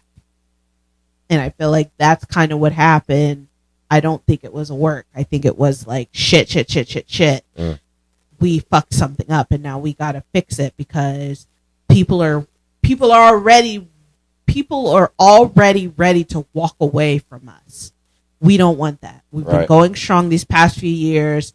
We've been going strong post COVID. We don't need that. We need people to be as engaged as possible, and I feel like that's what they're doing. That's what that was like, oh shit, we messed this up. We gotta fix this. We gotta fix this fast. We need to get them back. So, it'd be interesting to see, you know. Yes. So, let's see what else we got on here. Okay, in the world of movies, the Lilo and Stitch live action movie came out. Still haven't made it. Still haven't seen it. Heard not mixed reviews. Not really like pressed about seeing it. Yeah. I know like things have changed in the story, and the memes were good about it. So yeah, I like the memes. Spoiler: if you didn't know, fucking Lilo's sister gives her up, not for adoption. She gives not to the state. Not to the state. She basically says, "I want to go to college at USC, the mainland." And so she lets Lilo stay with David and his backlash grandma. About, you know, and people were like, going to the mainland, right? Giving up her, she had the portal gun, and I'm like, right? I'm like, why couldn't you just stick to the story? Yeah. But what else did they make? The remake that just recently came out. How to Train Your Dragon. Yes, that's the other one. I heard people raving about that on the memes, so I think that's a positive one. Oh, okay. I guess they stuck to the script. Okay, yep. Learned their lesson. Didn't want to fuck this one up. Yeah, DreamWorks, they're like, we know if we change this or do... People are going to be pissed. Yeah, and they're like, we're just, we're not trying to change it or whatever. We're going to stick to the script. Yeah, I mean, it doesn't sound... What works. The thing about it is, it's like a hypocritical juxtaposition. You have this, like, everybody knows the, Ohana means family, and family means nobody gets left behind. Yeah. Only for you to drop your... I get it. Like, in a realistic world, yes, maybe. I could see, like, if your college-age sister and your little sister lose their parents, and now it's like, yo, I got to put my dreams on hold to take care of my sister. Yeah. I thought I was going to go to USC. Now I'm going to the University of Hawaii, which isn't bad, but maybe it's one of those like, hey, I've lived here all my life. I want to go someplace else. Also, USC, historically famous for having a large Polynesian culture. Mm-hmm. So Manti Te'o probably should have just went to USC. Probably should have not went to Notre Dame. Right. Maybe we wouldn't be talking about him and his invisible girlfriend, and maybe he possibly could still be in the NFL. God bless him. He flipped that shit around. The documentary he did on Netflix was great, Right. but still, I'm just saying, maybe somebody there would have been like, hey, bro, you're getting catfished. Right. Versus somebody that went to like the Catholic school and being like, oh, yeah. It's love, bro. Oh, it's love. I definitely believe that's possible. And Right. somebody being like, yo, bro, have you ever met her? So you've never met her. Right. But you're talking to her. That's something's happening, bro. Also, he would have figured it out maybe a little quicker because the story was she also went to USC. Oh, okay. There's no reason we can't meet each other. Okay. But anyway, I get it. So, Yeah. But I just feel like this wasn't, if I know it, they said like it's setting up the way the movie is set up. There's going to be a sequel. Why couldn't you do that in the sequel? Why couldn't you do it in the sequel? Hey, I'm going off to college now. Right. And then it's her adventure. It's her adventures now that her sister has gone off to college and she's a little older and she has Stitch. Mm-hmm. No big deal. Stitch is a little bit more calmer. Right. They moved there in California. Stitch in California. Yes. Boom. So lots of documentaries. Stitch could have went to Disney. That would have been wild. They could have went to Disneyland.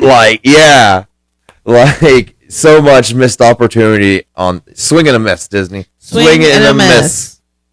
Yo, but if you ever looking for somebody with writer or creative ideas, just drop me a line. I come up with a lot of anything and everything. So good, yeah, the good, the bad, the. So I'm pretty sure I could throw something that could stick. Yes. Or something we can mash together that would stick out of this crazy, So lots of documentaries have come out. Yeah. So the mayor one of Canada, that was wild. That was wild. Dang. How it ended. Jeesh. So let's start with obviously one that was major headlines for everybody: the Titan submersible owned by OceanGate. Now, 2 documentaries came out about this. One was done on the Discovery Channel, and one was done on Netflix. They both were, I personally feel they were both equally good, but different. I would say if you were going to watch them and you hadn't watched them, I would maybe watch the Netflix one first, then follow that up with the Discovery one, because I feel like the Discovery Channel one is more about the accident and the Netflix one is more about Stockton Rush and OceanGate as a company. Yeah. Just some of the stuff they were doing, practices, wild. Yeah, just like how I'm trying to get around stuff. Right. So I can't be liable for anything, pretty much. Like, we're going to base our company out of, the Bahamas. When we launch, we're going to launch from Canada. That way we won't be in U.S. jurisdiction if something goes wrong.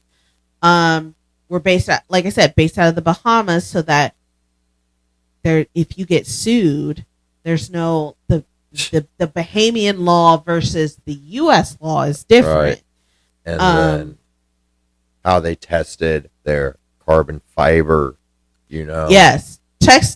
Also, strength testing carbon fiber in warm water versus the North Atlantic waters, which are colder, which carbon fiber is not compatible with. And then what was it? They stored it in outside in the in cold. the cold when they're Like- told not to do that. These people are fucked. It gives like I grew up wealthy. I grew up with a silver spoon in her mouth, which I didn't know from the first documentary. So we watched the Discover one, and then we watched the Netflix one because Right. the Discover one came out before the Netflix one. I didn't know that Stockton Rush's wife was the great great granddaughter of Isidore and Ida Strauss. The Strausses are the ones that started, which eventually became Macy's. They died, if anybody remembers or if anybody has seen the movie Titanic, there's a scene where it's these two old people. It's an old couple. They're on the deck. He's trying to basically shove her into the lifeboat, and she gets in and she's like, okay, come on. And the officer is like, no, no, no, no, no. It's women and children first.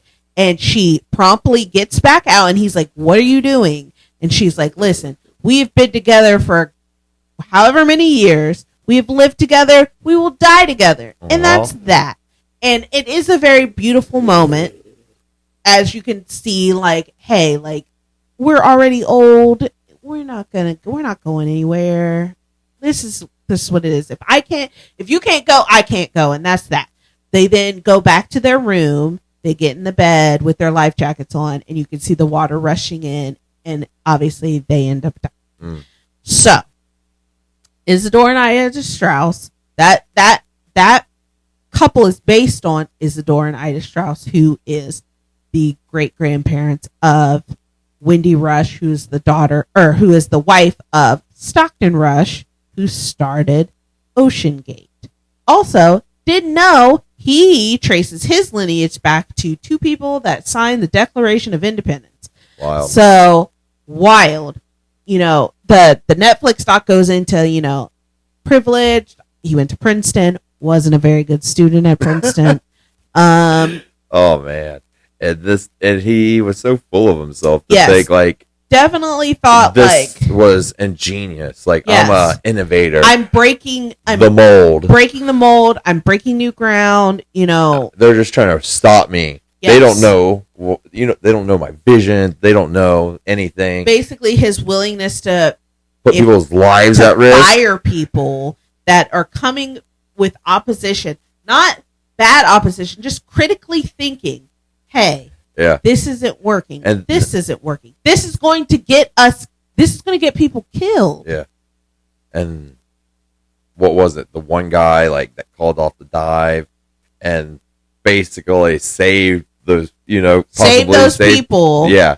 And what it Got was fired or whatever then afterwards, right? Or yeah, let they go. went to a different wreck. They went to the Andrea Dora, which is in the waters off of New York. That is a ship that, if I remember the story right, it collided, or another ship collided with it, Okay. and it sank. Mm. A lot of the people were rescued because it was right off. Like, I guess you could see the lights from the shore. So quite a few people were rescued, but it's a notorious shipwreck because there's a lot of debris, and a lot of people have died. They call it the Mount Everest of shipwrecks because a lot of people have died going to that wreck. It's not in super deep water. It's just a very treacherous wreck. You can get tangled up. Next thing you know, you're gone. They were going there, and Stockton wanted to be the one to maneuver the submersible. And the guy who basically went to college, graduated from college, knows what he's doing, was like, fine, you want to do it? I'll direct you. You do it. Stockton then fucks up, gets them wedged under the bow of the ship, to the point where if they could have collided, and the guy gets them basically out of harm's way, gets them back to the surface, everything's good. Stockton takes that as a personal shot to his pride and ego, stops talking to him pretty much, and then basically once he's like, hey, things aren't going. Their whole mechanism, their whole system to monitor the carbon fibers was to put these little like audio speakers in the submersible, so you can hear if the carbon fibers are popping under pressure. Yeah. Which gave him a sense of like, well, if this is going to fail, we could spot it. That's not how that. When you're in a controlled environment, sure, you can spot when it could fail. But when you're 2.5 miles under the ocean on your way to the Titanic, who's going to help you when it fails? Mm-hmm. Which was the point.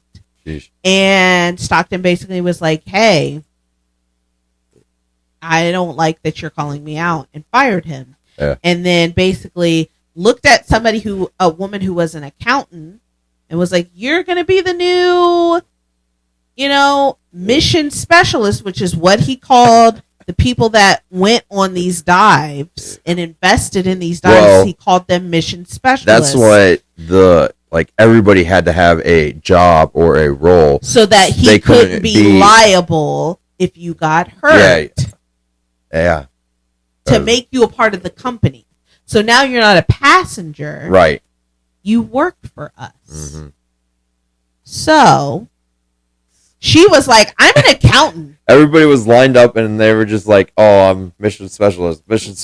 Right. Mission specialist. And she was like, no, thank you. She leaves. And then basically everybody they're like, she was like, am I getting a pay raise? And they're like, oh no, it's just it's a lateral move. Yeah. So they're just everybody that's in on this is leaving. I always say it felt like the Fire Festival debacle. Like in that documentary, somebody says like we had to put the festival on because one, we didn't have festival insurance. Even though we told all of the investors that we had festival insurance and that if anything happened, everything would be covered. That was a lie. So we had to put it on because it would have been 10 times worse if we had canceled it. I feel like it was very similar in that. People are questioning my submersible and saying like this shit is going to fail. Like if something happens and somebody gets hurt, this is going to be big. Right. And he'd already taken those mission specialists who were investors. He'd already taken their money. I can't give it back. I've taken it already. And then you have the documentary on Discovery where Josh Gates, who works for the Discovery Channel, he does a show called Expedition Unknown. Basically, he goes to I don't want to say wild conspiracy, but stuff where it's the Dutchman's lost treasure mine in the Superstition Mountains out in Arizona, right. Shit like that. He does shit like that where he's going to remote places, and he's a bigger guy, but right. He does all he's rappelling down walls, he's flying in rickety planes, he's squeezing himself through random shafts that he probably shouldn't be doing.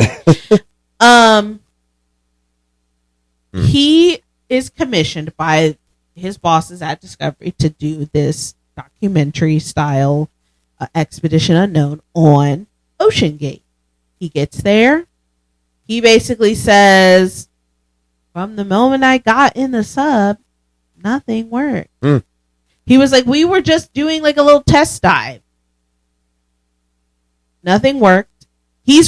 Stockton is writing stuff on pen, and Josh is showing it out of the little porthole to the people that are divers around, that are outside. And they're relaying it to the people in the ship, and then they're going back and forth with the message. And then that's when Josh starts asking questions about the new. He's like, so you said this was a new model. Ooh. How many times have you tested this? But you said you just made this model. So how could you have tested it 80 times if you just made this model? And that's when Stockton's like, well, we technically only tested it 4 times in the Bahamas. Wow. And Josh makes the executive decision to go to his bosses and say, I know you paid a lot of money for this documentary to be made. Yeah. I can't of sound mind and body put this out because people are going to die. Right. And it then did. People died. Like, man, that father and son. It was wild. There's the notorious clip of basically like his wife, which this is what made me feel bad. Because they had been together for 30 plus years. Obviously, she lost her family on the Titanic. You know, they're sitting in front of the computer. It's her and another like researcher and another researcher, and they're sitting there and they're talking back and forth about something. And then you hear like this faint, like, and you can barely hear it. And then she says something like, what was that bang? Or did you guys hear that bang? And as soon as she heard it and she said it, you could tell on her face that she knew that it was bad. And then a message is relayed. So obviously sound travels faster. So they were dead already. Gone. Like, just like you said, like her expression. And then they're just looking at each other and just like, they know. They knew that. She knew that it was that was what happened. That was what happened. I also feel bad for the families because it's like, from what the documentary on Netflix showed, they haven't received anything, an apology, nothing from, the Ocean Gate or the Rush family just being like, hey, because that sorry. would admit guilt. Right. And then that'll lead us into our other podcast. Yes. I don't know if you want to talk about it on this one or we can save it for another one. What, Astroworld? I was going to say OSU. Oh, yes. No, we can talk about it. Okay. So we watched another documentary. Yeah. The Ohio State University wrestling documentary. Surviving Ohio State. Yes. Was the name of it on HBO? Yes. Yeah. So that is, of course, about between what I want to say like the 80s, in the 80s. 80s, 90s. There was 80s to 2000s, I would assume. There was a doctor at OSU. Wild. He is. What was it? Dr. Strauss. He is since deceased. I hope he's staring up at us right now. He was in similar fashion to Dr. Larry Nassar, who was the doctor for the women's gymnastics team at Michigan State, took advantage of wrestlers. Well, not only wrestlers. Yes, not only wrestlers, but it started out with wrestlers coming into the team. We didn't know that there's a local connection for us. Right. Basically fondling them, putting them in very uncomfortable positions. Showering with them. Lockers next door, yes. Like right next to it. Like, yes, showering with. Changing. Yes, and becoming the doctor for the fencing team and the men's gymnastics team. Like, yeah. Taking advantage. The students. Yes, and then getting promoted to the student medical care and taking advantage of student patients, which is what led to his downfall pretty much. It took a student coming out and making complaints for them to look into it and be like, oh. Yeah, and it's wild that that one guy wrote a letter to the student being like, hey, if you can write me a letter, if you can say it's just me and I'm in the wrong and no one ever complained about it before, and he's like, yeah. And he's like, write me a letter. And the dude had the letter, had that, for me, that would have been. Right. I note to self, keep that shit, Right. And then it came out that somebody 3 days before him had complained about another student had complained about Dr. Strauss.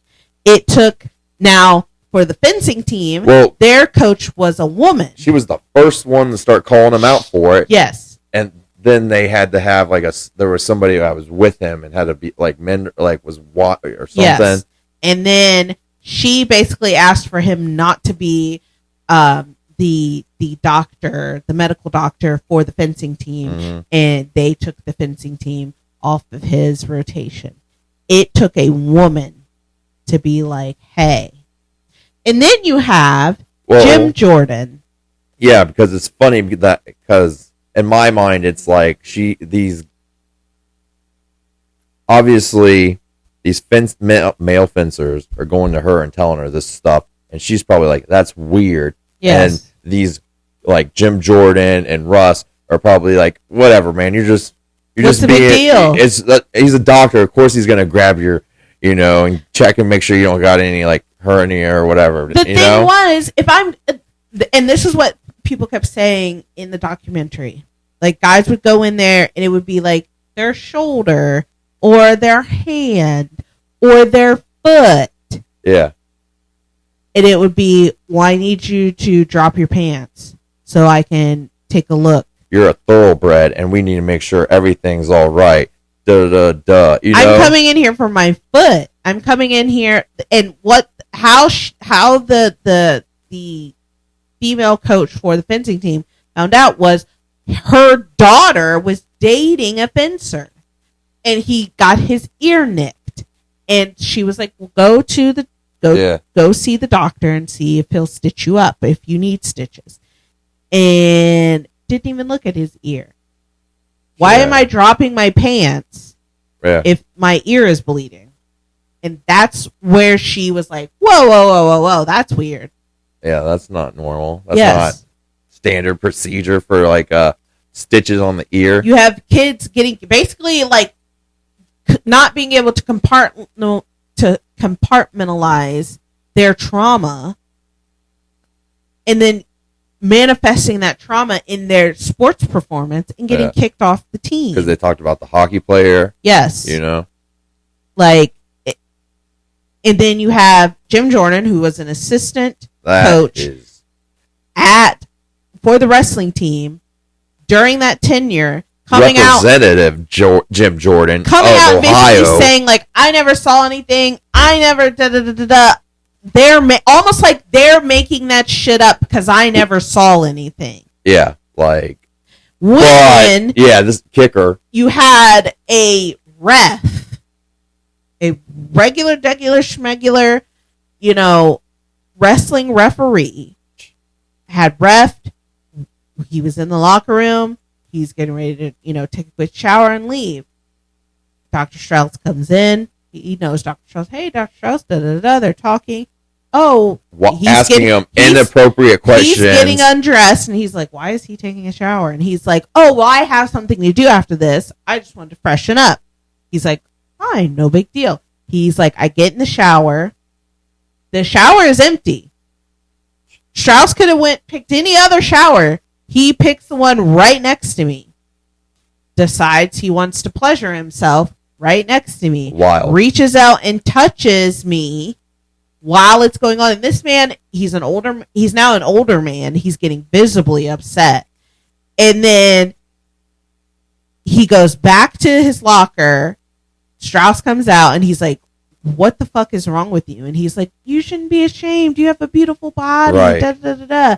The ref goes and tells the head coach and Jim Jordan. And Jim Jordan and the head coach look at each other, and Jim Jordan goes, it's Dr. Strauss. You know how he is. Yeah.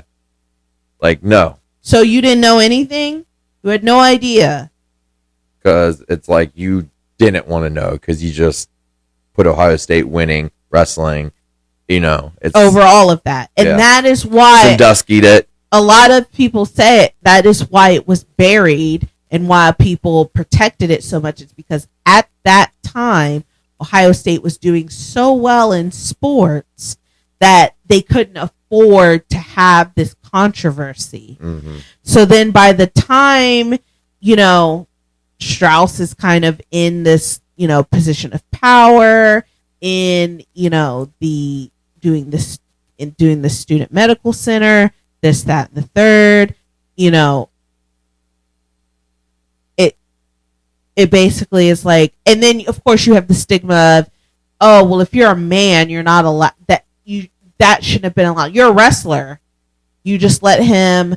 You would have been able to punch him out. How do you let this little guy just do that to you? You know, when there's no evidence, there's no pictures. It's he said, she said, which is it's what do they call it? It's hearsay, pretty much, is what they would call it in court. It's hearsay. Gotcha. Sexual assault claims are hard enough to prove when it's hearsay and it's a woman. There's no way in hell. Right. Those wrestlers would have been laughed at. It would have been over. That's it. They would have been asked to leave and being like, why are you trying to hurt this man's, Right. So Ohio State does their own. You guys are in the wrong. Right. Ohio State does their own like independent, their own independent investigation. Finds out that there were way more victims that they thought. Yeah.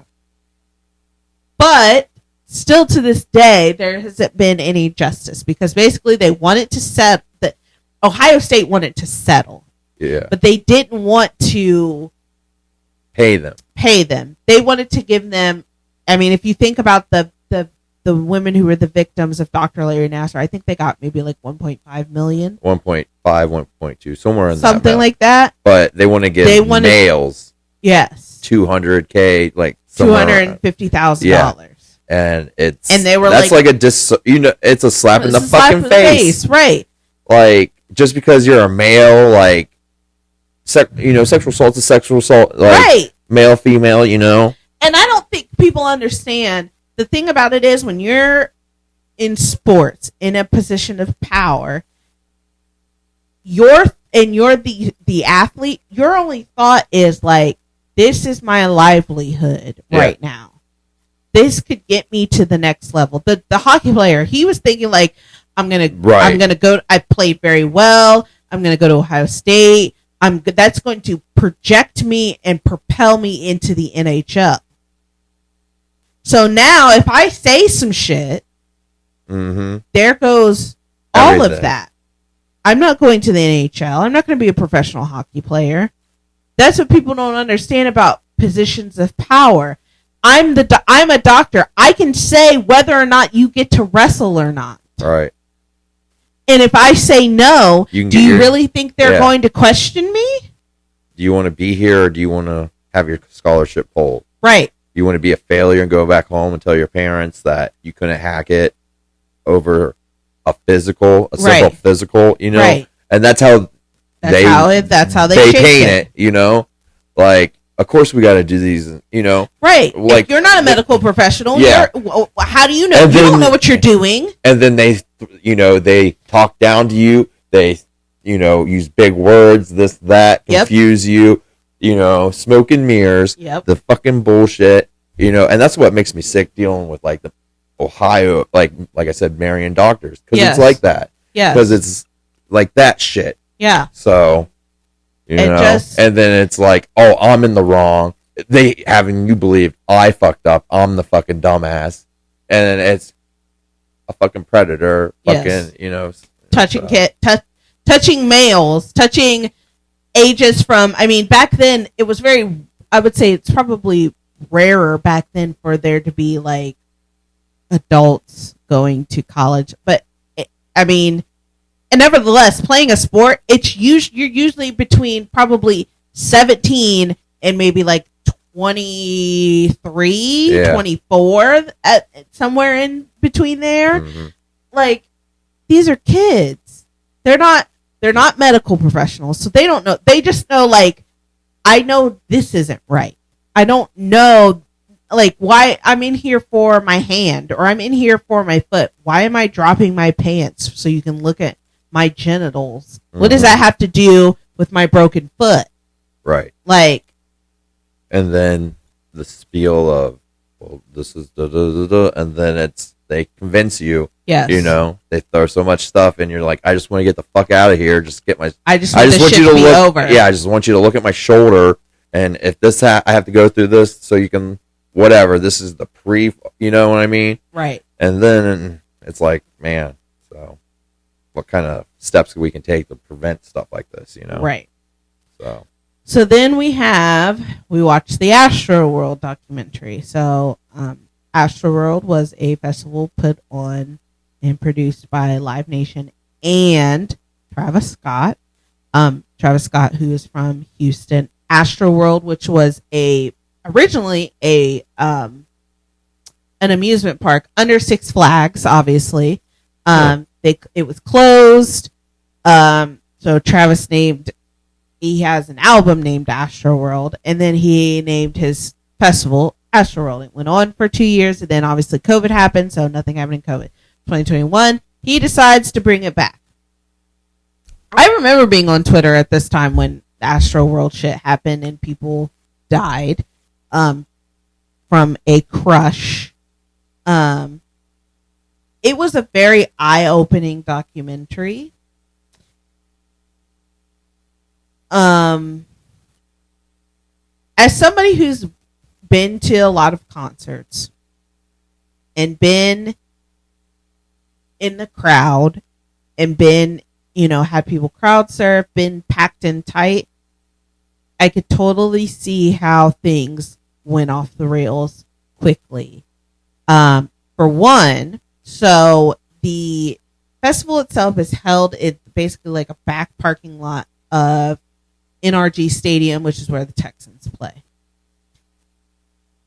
They decided for the 2021 Astro World they would split it into. They would have one stage where all of the other performers performed, and then Travis would have his own stage. That wasn't you. Right. Travis was the headliner, so he was the closer. He would use that, and that would be his stage only. The stage itself was very interesting. It was like, it looked like a straight stage, but then there was the stage came out in the shape of kind of like a cross. And then there was like a section, there was 2 sections up here, barricades that had like a little, like, what do I want to say? Like a little hallway. And then there was another section behind the barricades. It was split into like 4, which I thought that was weird. Oh. I feel like if it just had been like bisected, and then because a lot of times what they'll do, if you noticed at Sonic Temple, the sound, like the all of the sound stuff is in the middle, and then there's barricades, and there's like the left side and the right side. And then there's a little place like in the front where like if people crowd surf, they crowd surf up, they come over the barricade, and then you come around this way and you're back into the crowd. Gotcha.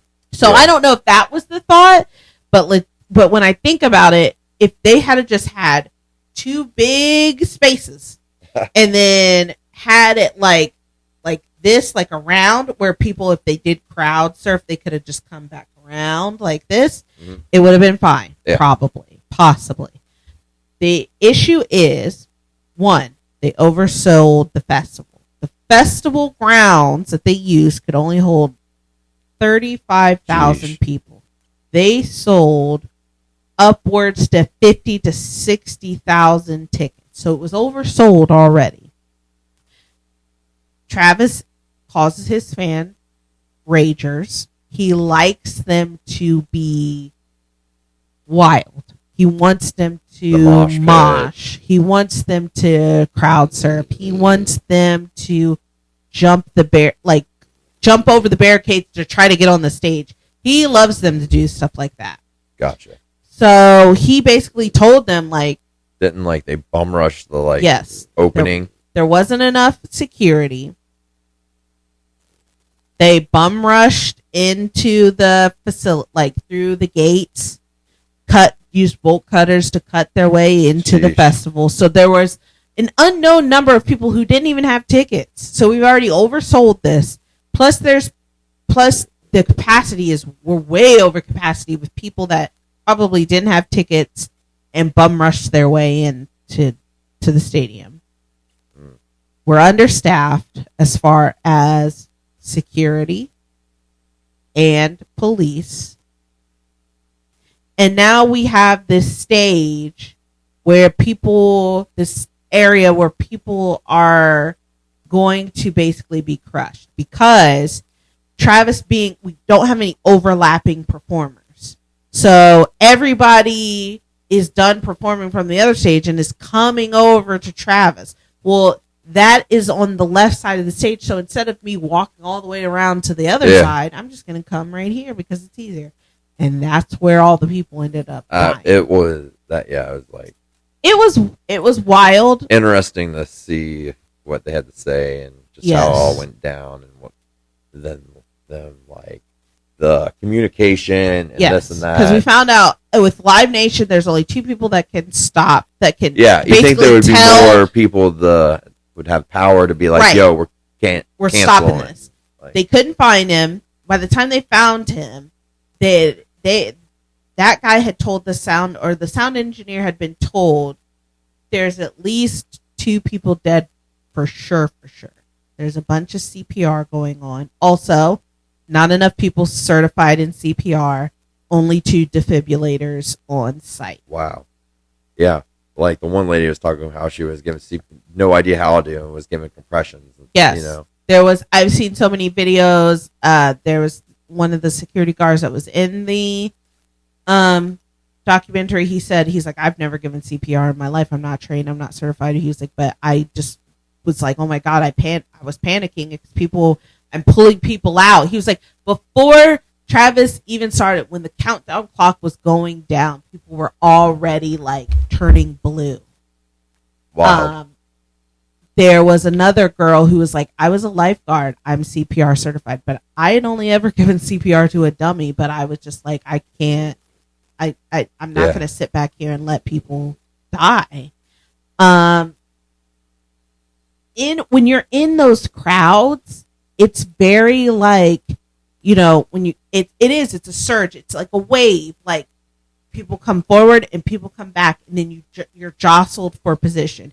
You just doing what the crowd is moving you to do because you don't have any room to do anything else.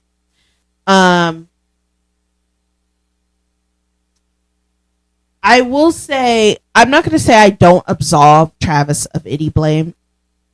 One, you were a producer of your own festival. You were a co-producer. You also, there was one point where an ambulance comes through the crowd. And instead of him being responsible and being like, hey, make a way. I don't know if something is going on. Make a way for the ambulance to get through the crowd. Right. He takes it upon himself to not do any of that, to basically like create more anarchy.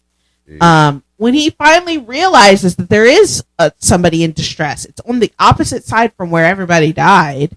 And he basically like stops the show, has them like pick this kid's body up who is like unconscious and put him over the gate. And he's like humming this song or he's singing this song. And it's like, that is when you should have been like, okay, let's just take a minute.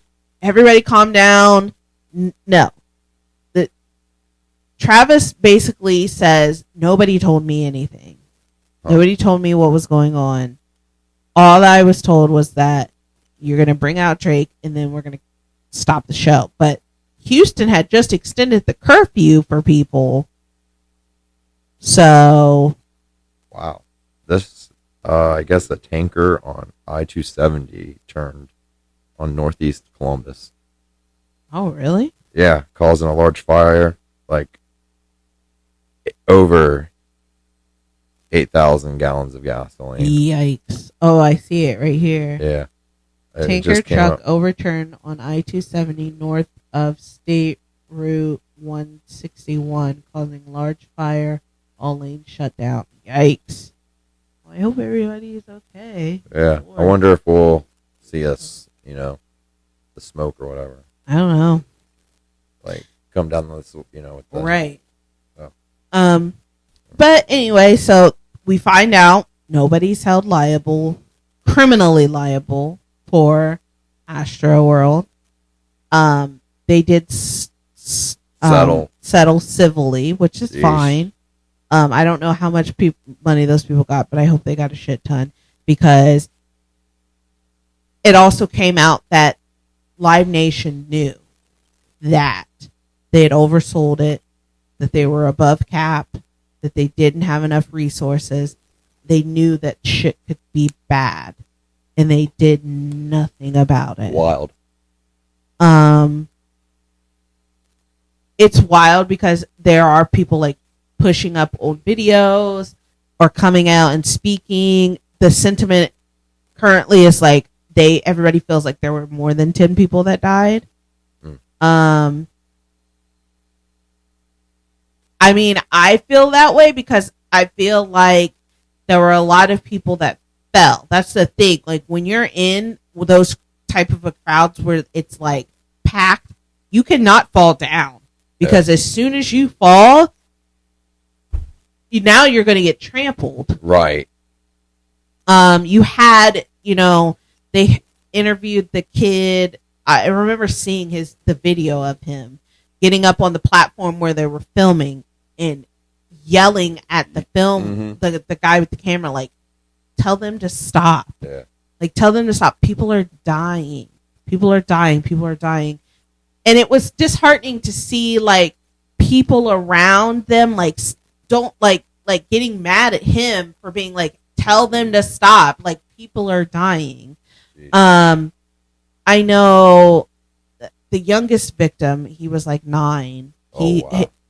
Him and his dad had went, and I think something had happened, and his dad got knocked over, and he also fell, and then that's how he ended up passing away. And I remember, like, people were so mean about it, and it's like now people are reflecting like it couldn't have been helped. Like, especially when you're short. I don't know, like, being in that type of a crowd when you're smaller, how would you have, there wouldn't have, right, there wouldn't have been a way for you to defend yourself. Especially, like, to have the strength to, like, pick yourself up or... Right. So, yeah. So, it definitely was eye-opening to me, like, to see, like, the discourse now. There's two sides. There's, like, people that were victims or they're coming out and telling their story. And then there's, like, the people that are like, it was a ritual.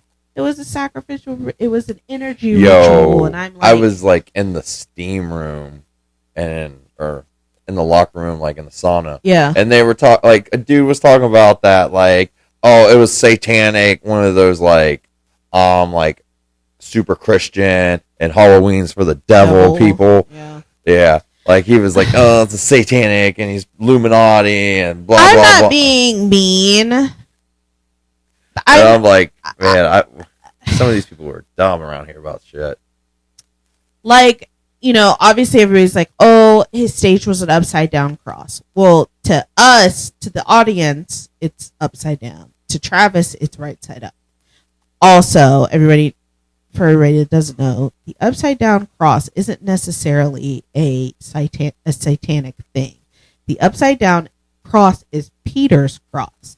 Peter, who was a follower of Jesus, didn't want to be crucified in the way of Jesus because he felt like he wasn't worthy of that. So they crucified him upside down, which is how we get the inverted cross. But because of horror movies and this, that, and the third, people think of it as a satanic thing, right, when it actually is the opposite. Everybody said basically, like, people talked about, like, the frequency of the music that was played before. Like, something like the frequency of the music that was played before was supposed to induce, like, it was played at a frequency that induces anxiety. I felt like, maybe it's just me, I felt like it was very calming, if anything. Yeah. Everybody talked about how his stage looked like a portal, and then it was this big mountain, and then once everything started, like, you had the fire, so it looked like hell. They talked about his shirt, how on his shirt it's like these people are in blue going through this, I don't know, door, and then they turn red, so it's like red to blue. I don't know. Yeah. It was like People how read basically into like things. they like, oh, he's pulling their energy from them. Like it was an energetic ritual to pull people's energy. And I was like, I'm not saying that. I don't think Travis Scott is smart enough to do that. Also, I don't think Live Nation is smart enough to do that. That's just my whole sentiment on everything. It's like when people say like Beyonce's in the Illuminati, and like, I love Beyonce. I don't, unless there's a segregated Illuminati, I don't think they're letting brown people in. And two, I don't think the Illuminati itself is based on intelligence. And I'm not saying Beyonce is intelligent. Beyonce is a very intelligent woman. I still don't think she's in the Illuminati though. Like, yo, we can't even get a woman president, you know? Right, You think and now you're saying that they're gonna let Beyonce into the Illuminati? They wouldn't even fucking let her into the CMA Awards. Like, Jesus Christ! Like, come on! Like, let's be realistic now. Like, their discourse over her winning the album of the year for an album that was country, but she's not country, even though she's from Texas. You're telling me that they're letting Beyonce into the Illuminati. Oh, okay. Like, all right, then. You guys feel that way, you weirdos. You know, this is the same people that are like, women are witches, Pokemon are demons. Right. Monsters. But Elon satanic, Musk, not in the Illuminati. Not throwing up, you know, Hitler signs or anything like that. But Beyonce, 1,000%. Do I think like she might have, obviously Beyonce is of Creole descent. So she has roots tied to Louisiana. She has a very, even down to her name, is a French Creole. Fine. If she's a root worker, good for her. Keeping some kind of sentiment of the old ancestry alive. Keep it going. I'm fine with that. But like, some people like latch on to something and then it's like, oh, this is satanic, that is satanic. People this, that are in the and supernatural, like, that are too heavy into the supernatural, like, come on, man. Right. Also, not everything that is spiritual, quote unquote, is evil, for that matter. But I was just like, simple-minded. You guys are doing the most with this whole like, it was a ritual, and I'm like, no, I think it was poor planning, capitalism, bad management, capitalism and greed at its finest, and it all came to head at this concert. And I do think Travis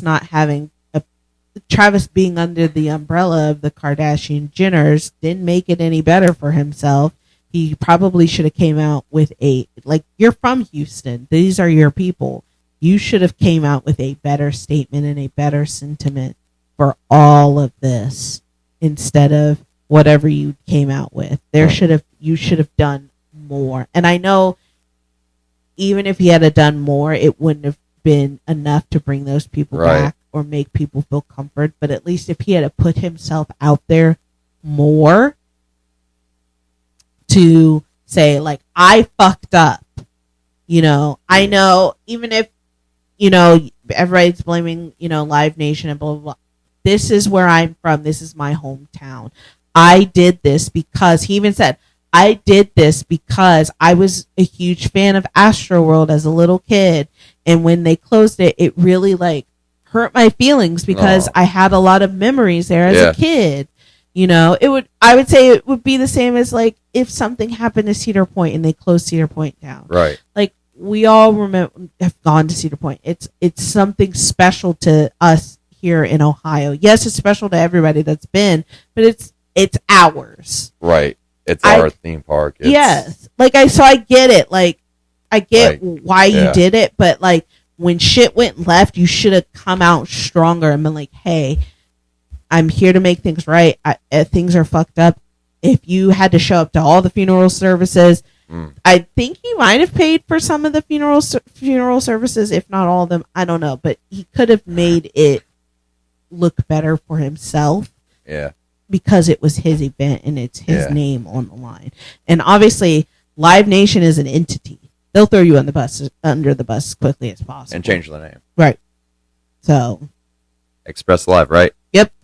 So it is what it is. Yeah. Jeez. So, man, it just sucks that the rich business people in suits would think, they'll put like people's lives in danger just for their own profit and greed and ambitions. Yep. Like System of a Down, why Right. we always send the poor. Right. Why we always send the poor. Why we always send the poor. Right. I wish they would come this side. That would be sweet concert to see. Or go see them somewhere. I don't know when the last time they were. Are they still playing, or are they just? I'm trying to think of the last. I don't know. I thought that they were going back on tour. Oh, Buckeye Country Fest was the last time. Yeah, I see a lot of people posting the thing. Fuck all that.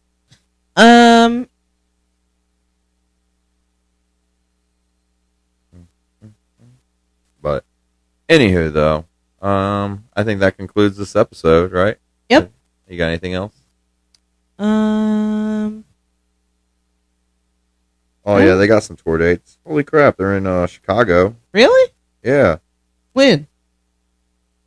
The 1st of August 31st, August, and then September 1st. Huh. Okay. I would. Well, they're sold out Aww. of the 31st, but Monday the 1st, they got tickets. Oh, really? Yeah, Isn't that 6th. Labor Day? I don't know. September 1st is whatever holiday that is. Yep, that's Labor Day. Ooh. That'd be interesting. All right. Make the drive to Chicago again. That would be great. It's at Soldier Field, so. Yeah, I figured. I don't know where else it would be other than. Well, I guess they could have it at where the Bulls play if they wanted it indoor, but. Right. So. But yeah. Put it on the possibilities. Yes. It's what? The Cocoa Butt? This is. Yeah, I think this is it. I think that was pretty much it. I guess next week we'll know who won the NBA championship. Yeah. Fill you in on how Raw went. Yep. And if anything else crazy happens this week, hopefully we're not in World War III getting, watching our friends get drafted.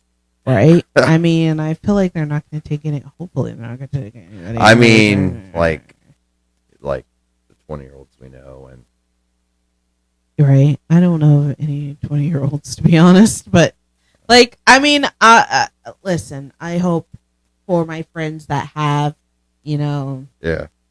I'll say sons because it seems like they don't really want us women in the military anymore. Nope.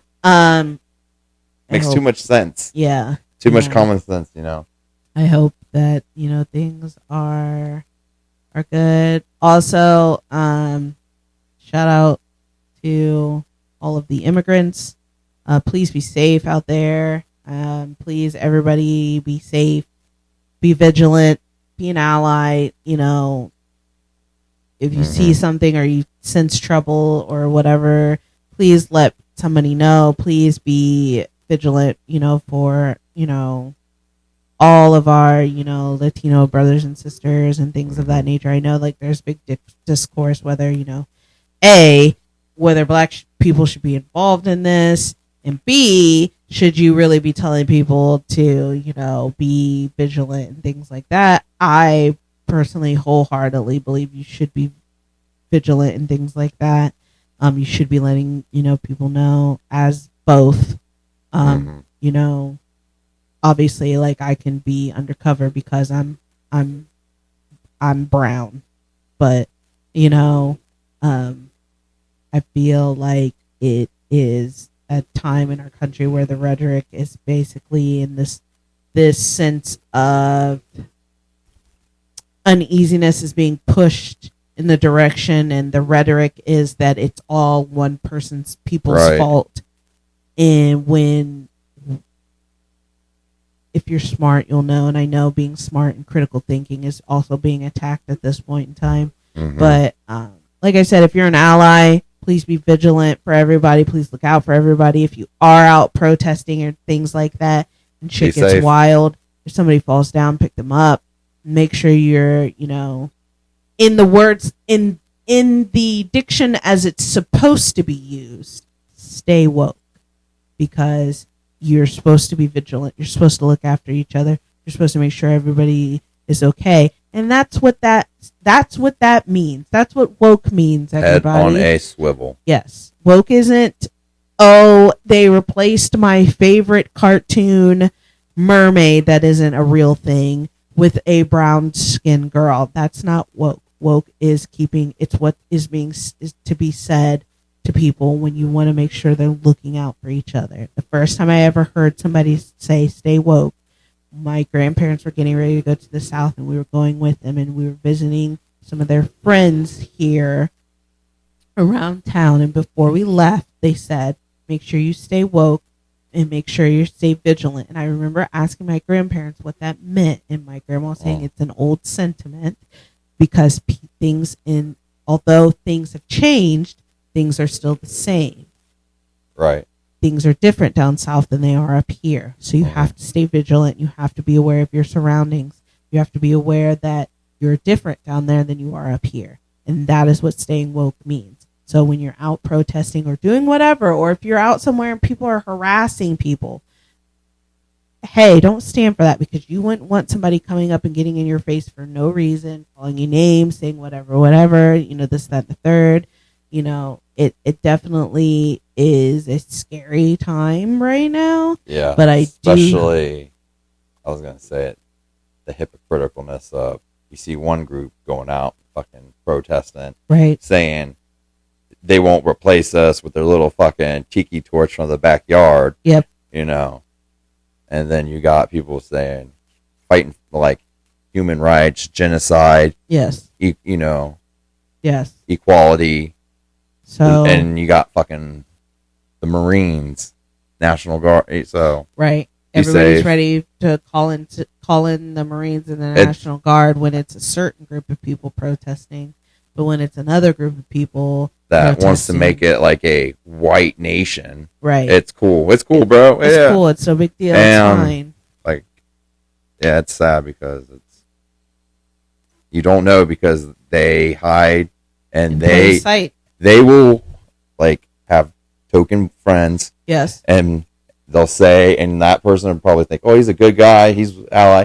And that dude will be flipped around talking shit and being N-word this or racial slur this or I can't, making fun of him, dogging him, clowning him, like just being a piece of shit. And it's just like, noted. Yep. This guy's a fucking asshole, and I'm not gonna. I know we said we're ending the podcast, but I could see how. Obviously, if you don't know, if you've never seen Clayton and we are an interracial couple. Shocker! Shocker! I don't know if people know, but yes, we are an interracial couple, and I could see how somebody could feel comfortable coming up to you, and saying whatever. Right. Seeing, whatever it may be, seeing you as, as a white male, a military member, whatever the case, saying whatever they think needs to be said. Like, and some of the shit is off the fucking wall. Yes. It's like, you want to bomb the fuck out of a country that's using weapons from like the 80s and 70s. Like, they're making homemade explosives and putting them in like oil gallon jugs, with wooden pressure plates. and we're spending millions on this technology and this stuff to fight that, and like homemade bombs, right? You know, and now Science, weapons of mass destruction, nuclears, right? Yeah. So yeah, I can see how. I mean, because obviously a lot of people don't know. Because people don't know that I mean, obviously I'm black. So because I'm black, people are weary. But I do feel like people would probably feel comfortable saying some weird shit about immigrants, not knowing that I come from a descendant of immigrants, that I am Latino, we all come from immigrants, right? You know what I mean? Like, there's people are but they don't pick that. When do you want to start the date of like, anybody from you're an immigrant from this point in time, right? Like, anybody after, if you were born in this date or this period, you're good, but everybody else, you're immigrant. You know, like somebody said, gatekeeping and pulling the ladder up. Yep. And it's it's very disheartening because I am of Cuban descent. It's super disheartening to see, right, the Cubans in Florida basically fucking themselves, and not understanding that it doesn't matter your proximity to Spain or to whiteness. In somebody that is a bigoted eye, we're all the same. They're all the same, and that's the thing that I feel like Latinos are finding out now. The Latinos that decided, like, I'm going to vote for Donald Trump. Yeah, they're figuring it out, and they're figuring out what a lot of people already knew. Like, it does not matter what you do, how good you are, how many degrees you have, how well you speak English, how long have you been in this country, if you were born in this country. It doesn't matter for any of us minorities. To their eyes, we are always going to be less than. We are always going to be the lesser of. Now we're all DEI hires, and we're all this, that, and the third, and all of our degrees are DEI degrees because that's how they see us. That's how they're always going to see us. What I think some white people are now figuring out, if they're in certain occupations or they do certain things, or maybe their kids are on the spectrum or whatever, they're finding out that this doesn't just affect us minorities, it affects you too. And I feel like for me,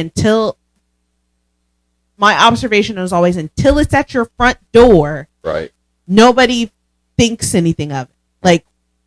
Like as a kid, not as a kid, but I always say, like, everybody's an ally until their daughter brings home a black guy. Everybody's an ally until, their daughter comes out as a lesbian. And then it's at your front door. Yeah. And when it was over there, it was fine. Cool. But now it's here. It's in my house. It's in my home. What are my friends and other people, neighbors, think of me? Community going to say? Oh my God! How is this going to go? How are people going to feel? My social status, right? Like, so it is what it is. Like I said, the sentiment still is the same.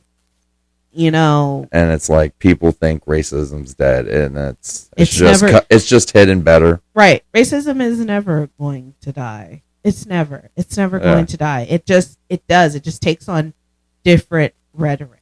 It just takes on a different form. It takes on a different phase. It takes on, different words. And then they're coming to take your jobs. They're taking your jobs. Who is there? It plays into that, especially like if you're of a certain age. It takes on that communistic rhetoric of, like, they're watching you. They're going to do this and they're going to do that and this and the third, and when they're not even fucking thinking about you, Becky. Right. Or, it's you're taking advantage of the government, and it's like, no. It's not me. It's y'all.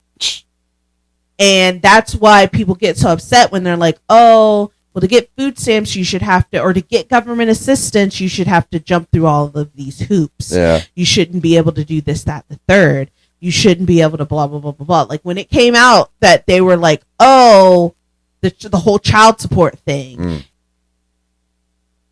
The people that lost their minds were not minorities.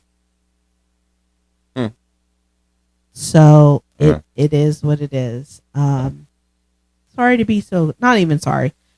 Well, like I said, we're not a political podcast. We will talk politics when it feels effective, it will be talked about. Yeah. If you don't like that, that's okay. Is what it is. Right. It doesn't make me feel less than or anything like that. You know, we've never actually talked about our backgrounds. My grandparents were very much political activists, marchers, committee meetings, this, that, and the third. That was them. So it's something I was born and I was raised around. Opposite. Yeah. Clayton is the opposite, you know, like we're like upbringing and like in that way, like not like yeah my I was gonna say like growing up it was like red Republican and I can see that. Well, not with my dad so much, but with mom. Yeah. So, and then like the other side, like her side of the family too. Like, yeah. No, so, I can. And then just growing up, seeing things and being like, "Yo, this shit ain't working." Like, right? Why? This is the definition of insanity. Yep. Like everything's getting worse around here, and heroin's getting worse. We're just the repeating town's the same things decaying over and over and over and over. But again. We're getting tax cuts, but prices of shit's going up. So right. So yeah, it's great. One step forward, 2 steps back. Let's keep doing that. Exactly. So I mean,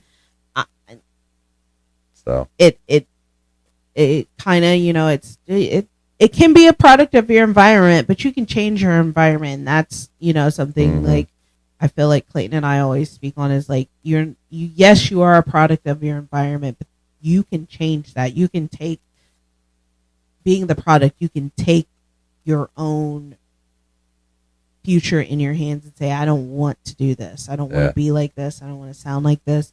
I don't want to be here. Right. I don't want this to be my sentiment. I don't want people to think of me that way or feel this way about me. This isn't my surrounding I want to grow in. So you gotta. Yeah. Also, happy Pride. I know Pride's almost over. Happy Pride to, you know, our LGBTQIA plus everybody.